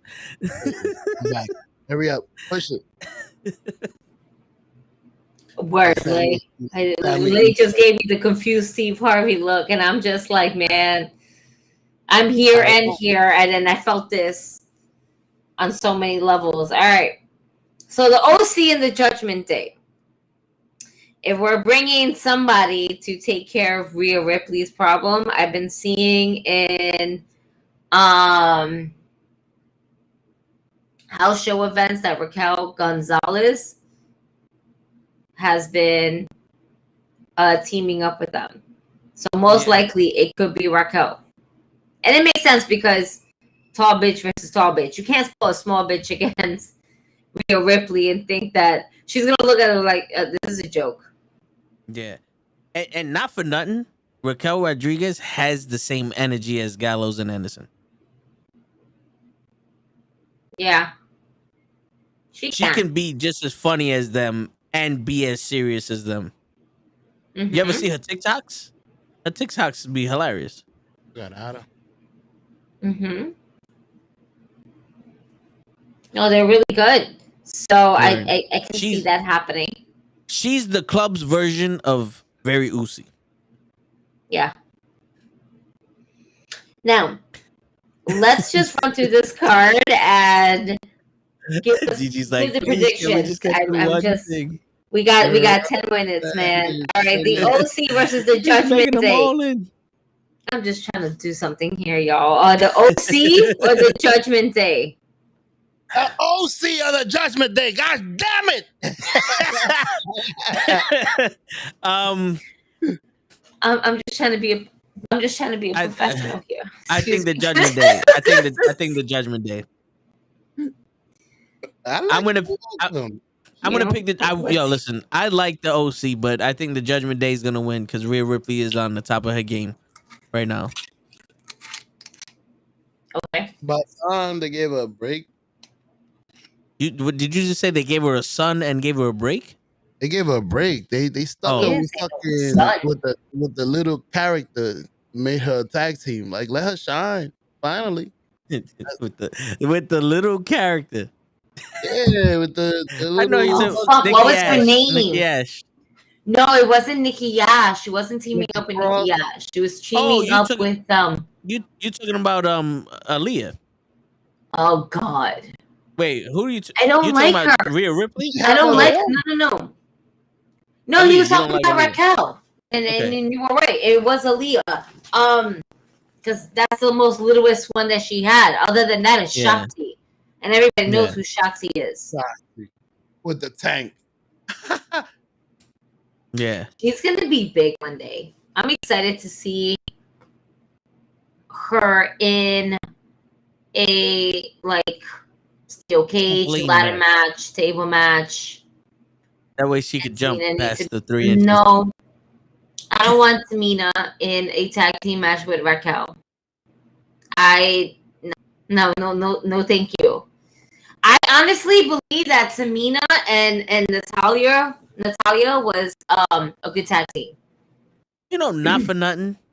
Me too. I loved Tamina when she got to shine in the 24/7 bit she was doing. Not only that, but also when she was a tag team champion. Because you can tell there was just so much emotion behind it. Because the tag team champions was actually her first championship. Yeah. And that just held so much meaning behind it. And it was dope because you have Natalia, who's basically in the same generation as her. Yep. And it's like, I liked that duo as a tag team. Now, what sucks is that when it comes to personality and mic skills, there's really not much there. And it goes for both. Because listen, Bret Hart was good, but sometimes he wasn't always good on the mic. I'm not gonna lie. Yeah, better. When Tamina was doing that shit with Tozawa, I was feeling it. Me too. I don't know what it was about Tamina, but she looked sexy as shit when she was playing them games with Tozawa. It was one of those things like, okay, mama, let me see some shit. Like, okay, this is what no one's meaner than Tamina, but damn, you doing your thing right now. Even though it was 3 minutes a night, I was feeling that. I agree. That was the only good part of that 24/7 shit. Cause because what's the other dude named Reggie and Reginald. Mm-hmm. Reginald and Dana. That was horrible. Yeah, I didn't like that because they try to recreate R-Truth and Carmella. Yep. And it was the dynamic wasn't there. Yo, Leon, the reason why they didn't let her continue Superfly Snooker's legacy because Superfly Snooker killed someone. And the WWE covered that up, and they're not trying to bring that back to life. We don't want to associate her with. Yeah, but not for nothing. Maybe it's because she kept having those knee injuries because she always came out with a thicker and thicker fucking knee brace. I would have loved to have seen Tamina as a champion. I think she could have did it.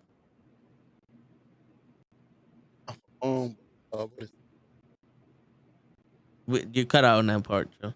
I said not for long, but I would have tolerated it for a little bit. Yeah, I mean, we seen Charlotte Flair win the title 87 times. We could see Tamina win it once.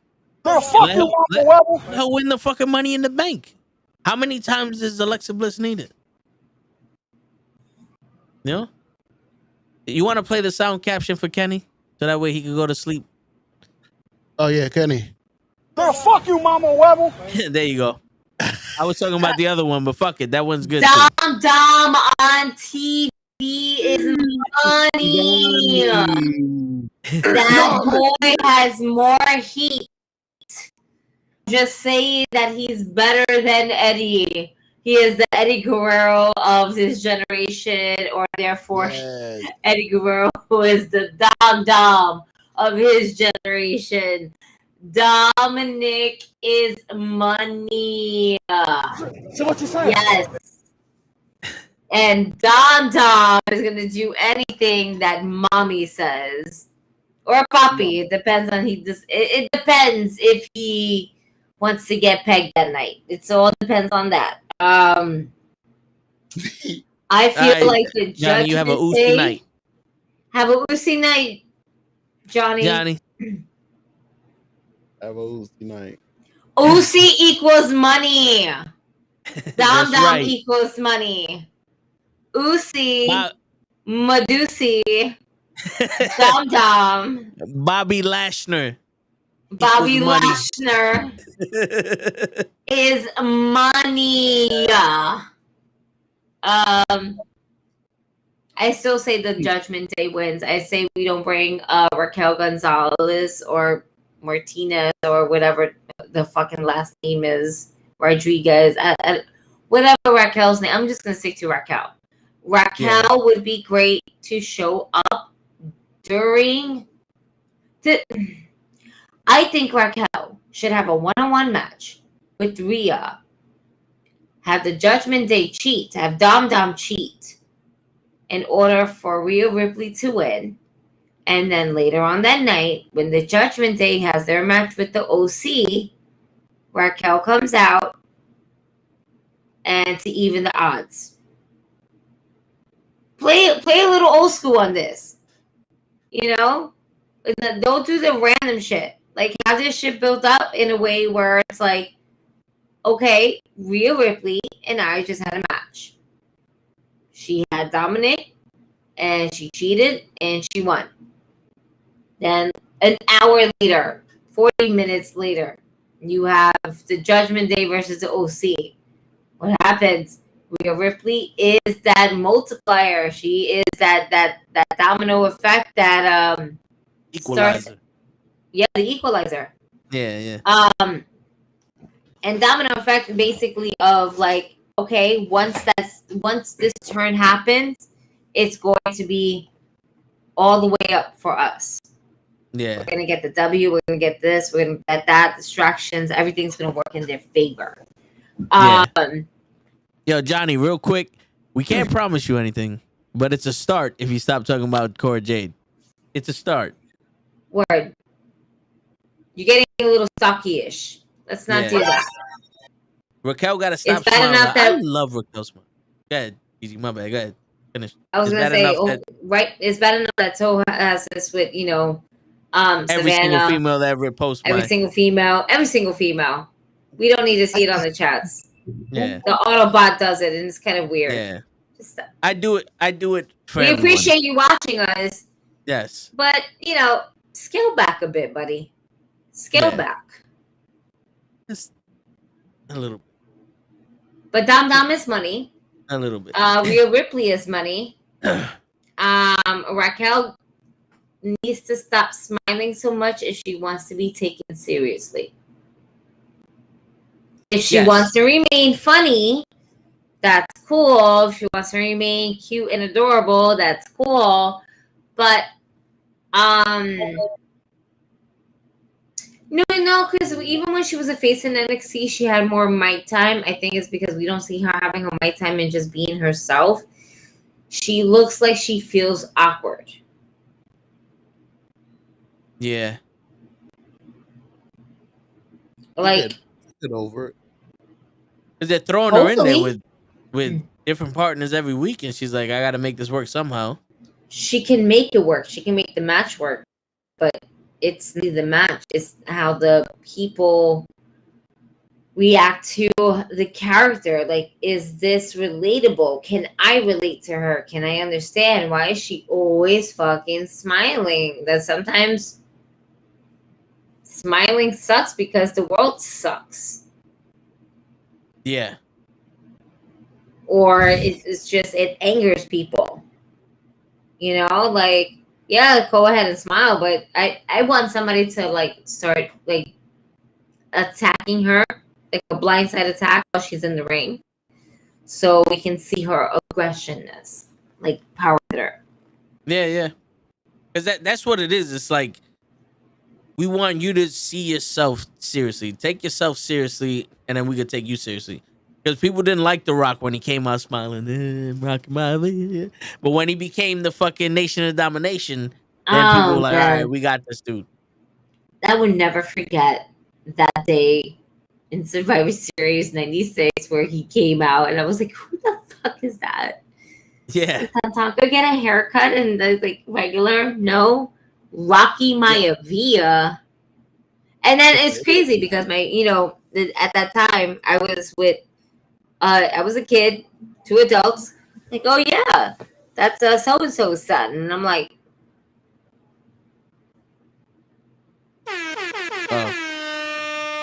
nope, I doubt it.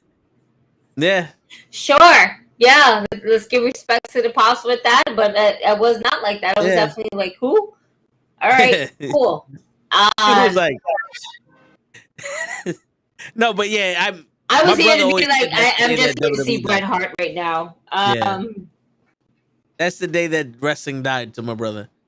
Word? Yeah, the day that The Rock debuted. Damn. It was a long transition show from Rocky Maivia to The Rock. I know. That didn't happen overnight. Mm-mm. And another thing, people forget, this motherfucker debuted in a fucking Survivor Series match in Madison Square Garden. Yep. Like, the only other person I can see that ever debuted like that was Fandango when he debuted against Jericho at WrestleMania. And won. That was great. And won. That was great. And that was the highest Mania and the only was dope.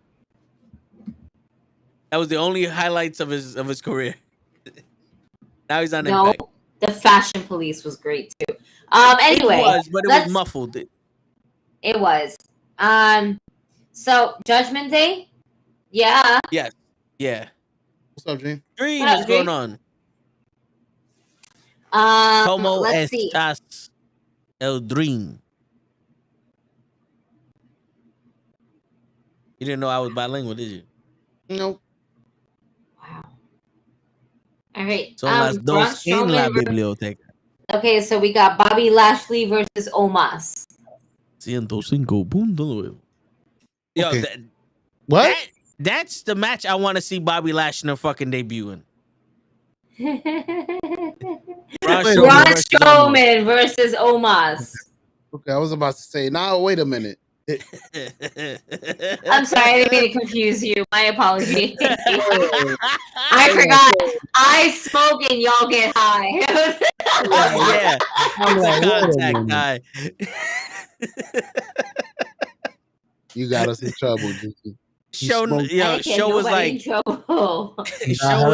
the fuck did Braun Strowman come back again? I don't give a fuck about this match. To be honest with you, I don't want to. Two big guys going at it. Yeah. 2 Goliaths are going at it. Yeah. Will the ring collapse? Nah. I don't think Omos can take a suplex. Omos is the Nigerian Great Khali. Yo, that's fucking real though. But imagine if he can. Imagine if he does take one from let's just say Braun Strowman's in the middle of the rope. He you can't go to the top, right? We go to the middle of the rope at least, and then just do just a like a suplex to just kind of have the ropes help him.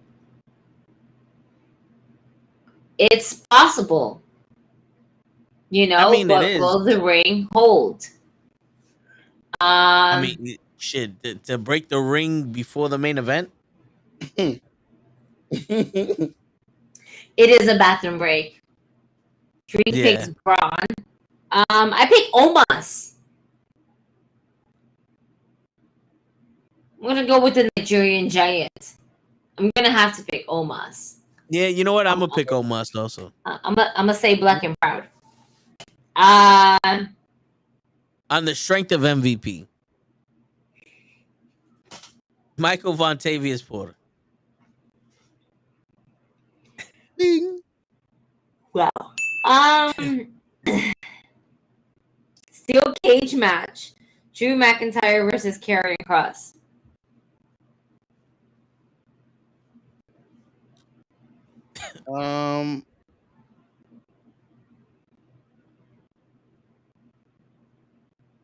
Who you got, show? Karrion Kross or Drew McIntyre? That's crazy. I'm gonna go Drew.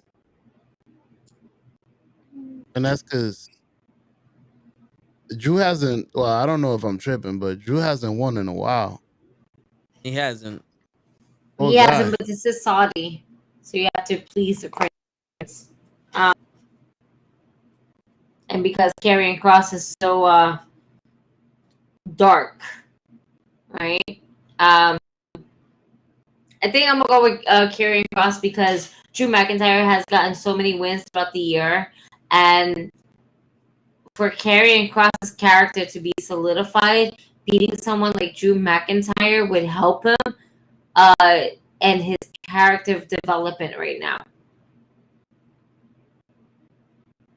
I feel like at the end of the day, if Drew takes a loss, he can take a loss. He'll recover from that. If fucking Karrion Kross take a loss, he's not going to be able to recover from this. I personally think they already made two major mistakes with Kross. The first one was putting him on SmackDown. And the second one was putting him up against Drew McIntyre. Because he's already been squashed 3 times. By the car, with the flamethrower, and in the fucking match. Kross was supposed to be this guy. And now his girl is winning the match. If Kross would have beaten Drew McIntyre straight up on some G shit, I would have been like, all right, Kross is the dude. But I think they lost that focus because he was this is the thing that Kross was like that in NXT prior to him getting called up to the main roster, prior to him getting fucking fired, and him going back up. So I don't know if how can I say the same styles and tactics are the same from when he left to now. Yeah, he's a different character now. Character-wise, yeah, but like wrestling-wise, yeah, it's also something that we have to think about. Yeah, but they lost me with Kross. I know, in all honesty, they lost. Drew McIntyre. Show said Drew McIntyre hasn't won a match in a while, and he hasn't. And already, I'm tired of this nigga winning. He is like 4. He's 0-4 in the last fucking 4 matches, and I'm still like, this nigga's always winning. I've never seen him lost a match, even though he hasn't won one. And that's why he has to win one. This dude. That's why he has to win. I can't get over the fact that he fucked up Bobby Lashley's first WWE run. But this dude reminds me of the bad shit that Hogan and Cena get shit for. He's a mixture of both bad shits. This motherfucker's unstoppable, bro. Cena's. Yeah, he's a permanent shot of Cena. He's unstoppable. No. I just think that when you bring somebody like that back to the main roster, you need to give them that push. And what better way to push someone than this DK top contender, which is Drew McIntyre. No, I'm talking about Drew McIntyre is unstoppable. I'm not talking about Cross. Yeah, all this shit was about Drew. None of this shit I said was about Cross. My bad. I think Drew McIntyre in a rivalry with anybody is bad for them. And I was on the bandwagon when they first gave him the title. Same. I was ready for Drew McIntyre to get that title. And then Same. But to be fair, he won the title during pretty much the pandemic. Yeah. And he couldn't do nothing with that title during the pandemic. But then again, it's also because I also believe that it has to deal with a lot of crowd participation. And because there was no crowd participation, we were not able to capitalize on Drew McIntyre being a champion.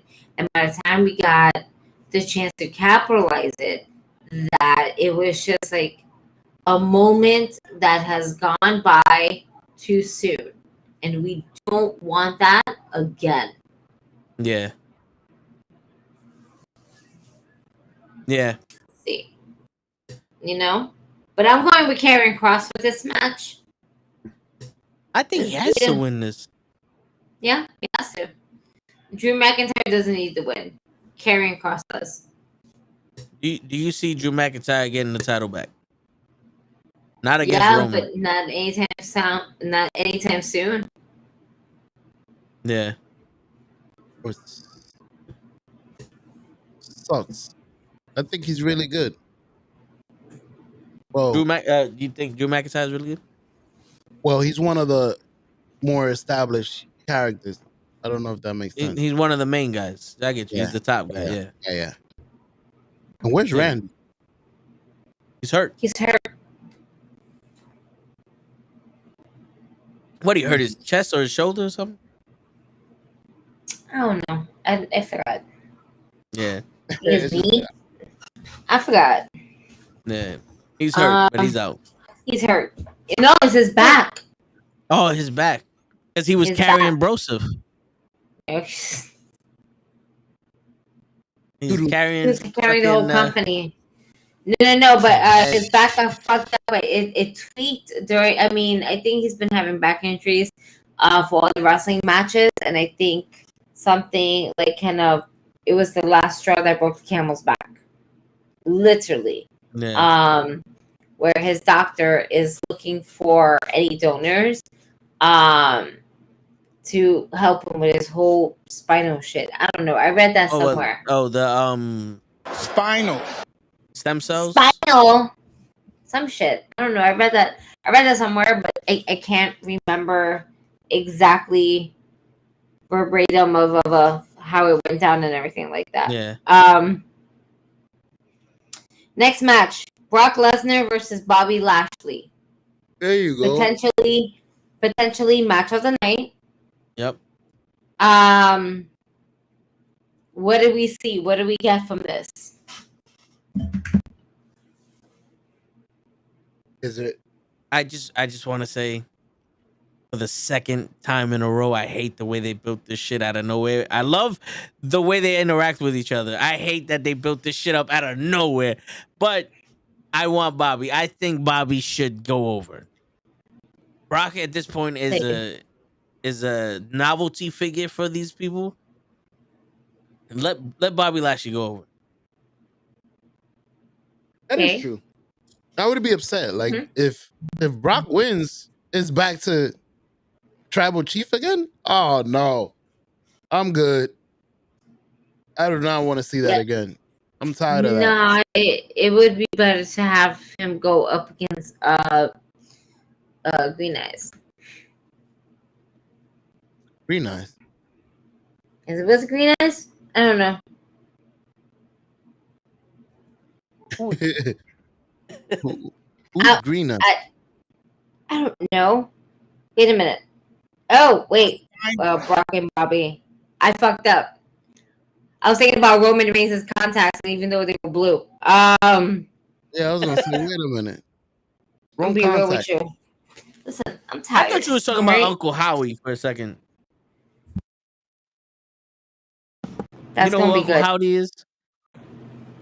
I thought you were talking about Brock going up against Uncle Howdy, the green eye. I'm like, all right, fuck it.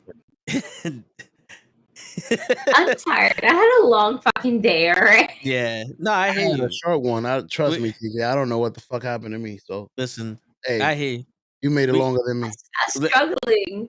I'm going in on my day off tomorrow. I'm tired. But I'm getting that Kenny overtime money right now, so I'm okay. Nice. Christmas. I'll take Bobby too. Bobby. I'm gonna go with Bobby. Bobby. I love Bobby. Bobby.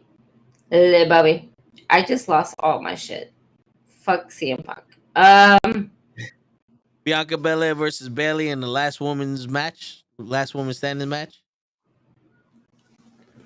That's gonna be interesting.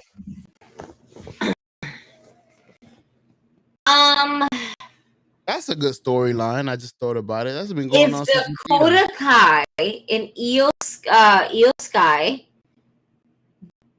win the women's tag team championship against Alexa Bliss and Asuka, then I can see Bayley winning. And like you said, let them be the toxic attraction, but on the main roster. Yeah. Yeah, I'm down with that. So I'm gonna pick Bayley because I wanted Bayley as my champion. And for all those that's like, oh, I can't believe you're gonna choose Bayley over Bianca. Y'all seem to forget that Bayley's Latina. Her last name is Martinez. Okay? Pam Martinez. And I'm gonna go with my Latinas. Alright. I love me some Bianca Belair. I think she's a great wrestler. I just feel like it's time for Bayley to have some gold around her waist. Word. It's about that time. And let them run their mouths. Even if Bayley doesn't have Dakota Kai and Io Sky to win the women's tag team, at least have Bayley as your women's champion. I'll take it. Yeah. Charlotte comes back in the Rumble. Charlotte versus Bayley at WrestleMania. Yep. No. I want Charlotte versus Ronda. I want Charlotte versus Ronda because I don't want Ronda to hold my women's championship belt. But I don't want that because I don't want to see Charlotte versus Ronda. Ronda. I'm tired. Roma. Yeah. I'm tired. Oh, that was the last match, right? No. There's more blood to be spilled. We got the Usos. The Usos versus the Brawling Brutes. Yep. Usos. I'm going with the Usos. We the ones. Yeah. We the ones. So Bayley and Usos. Bayley and Usos. And then, of course, Roman Reigns, my tribal daddy, versus Logan Paul. My tribal daddy. Tribal daddy. Is Zaddy. I'm going with the chef. I'm going with the chef show. Tribal chef. Tribal chief. Chief. I'm not ready to lose the championship. Yeah. Nah. I think Io Sky and Dakota Kai should win the tag team titles also. Yeah. I think they lost it. Winning I think they lost it to a tag team that is not even a tag team. Word. Alexa Bliss and Asuka is not a real tag team. No. I'm sorry. That's it. What's more believable? Alexa Bliss and Candice LeRae as a tag team. Yes. Over Asuka at any point in time. Because Asuka should be going after the fucking winner of Bianca Belair and Bayley, to be honest with you. But that because she can't really cut a promo on her own, it's just like wasted money. Put her in there with Paul Heyman. He ain't doing My that. name is, I was thinking that is Paul Heyman and Oscar, my client. Yeah, yo, I can see it now. Oh, I can see it now. my Paul God. Heyman and Sami Zayn are in the middle of the ring. And Paul Heyman's like, yo, Sammy, I got this. And Sammy's like, all right, yo, just drop the Uzi in it. Give it a little Uzi. And he's like, yo, my name is Paul Heyman. And my newest client is Oscar. And this nigga is going to be the new WWE champion. Because Paul Heyman can get away with it. And then Oscar needs to make a sound effect. That's it. You are not ready for Oscar. Yeah. Wow. Wow. That's it. Perfect. That sounds good. I like it. Hopefully they hear us. Equals with that. Well, that's Batman. That was Batman. That's Batman. Show. Yo, show them you do the gut knives move. Show them the Braun Strowman entrance music.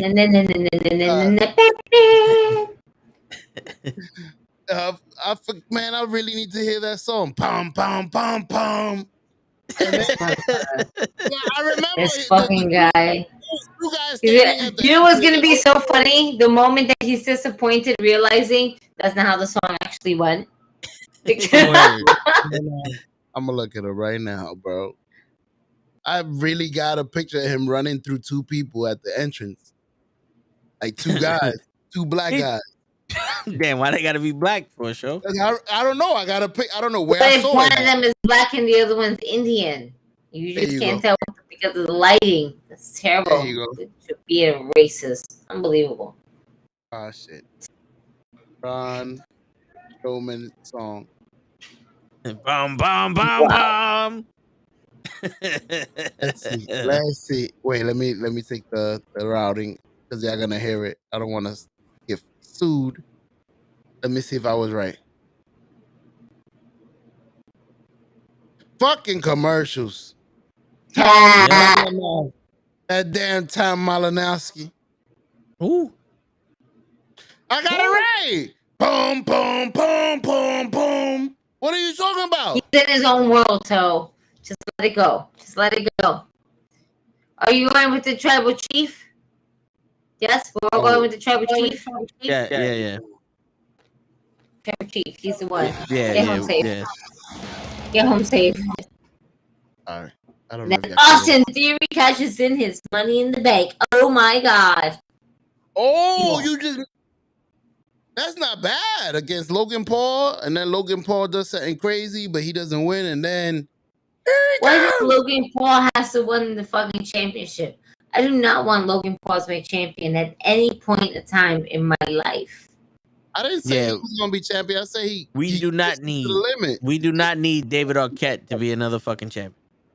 Facts. Hold up. I got the balls to do it, show.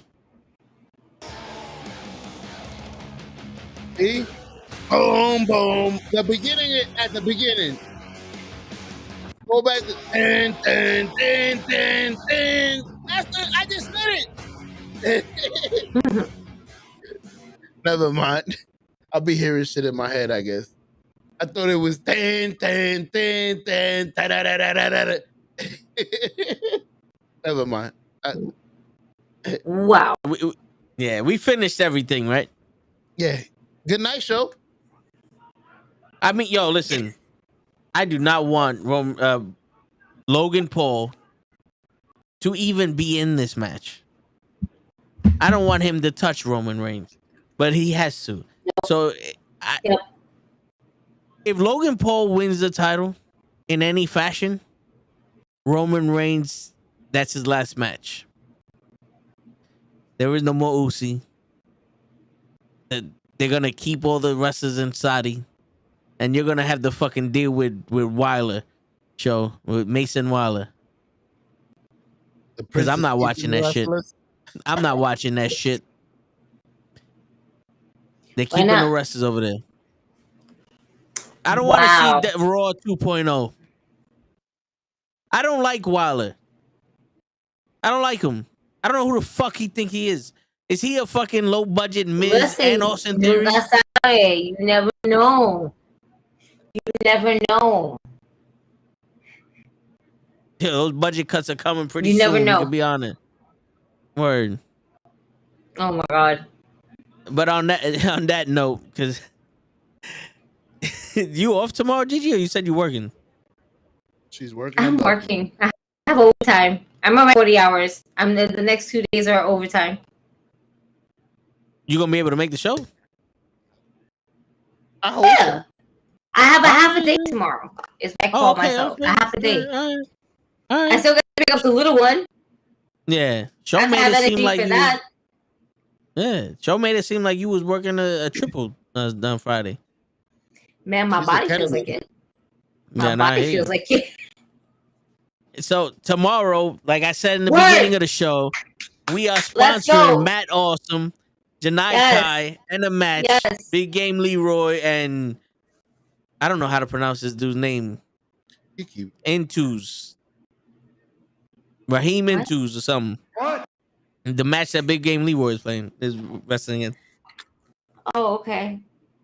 I'm gonna look at it right now. I'm terrible. I'm like, huh? What's happening? Yeah. I'm alive. I was tired. Raheem the Dream. We are wrestling. We are wrestling. It's gonna be fun. This match right here, boom. You see it. Rahan Mm-hmm. There you go. Yeah. So we're sponsoring this match. That's right. This guy, what? Matt Awesome. He's been on the show. There you go. Yep. I like that. And the Kick Demon. That's right. The main event. The main event. The doors open at 7. Bell rings at 8. If you are in the New York tri-state area, definitely go ahead and click on any of our links. We will have all the information.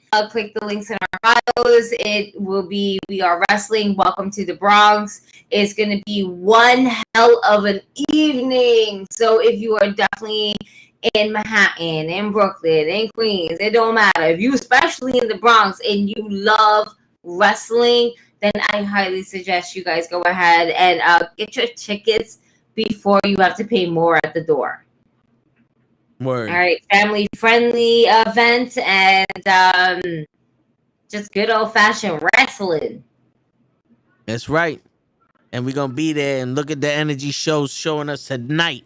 He's going to match that energy tomorrow. Facts. And on that note, okay, good night, Joe. It's your friendly neighborhood knuckleheads signing out.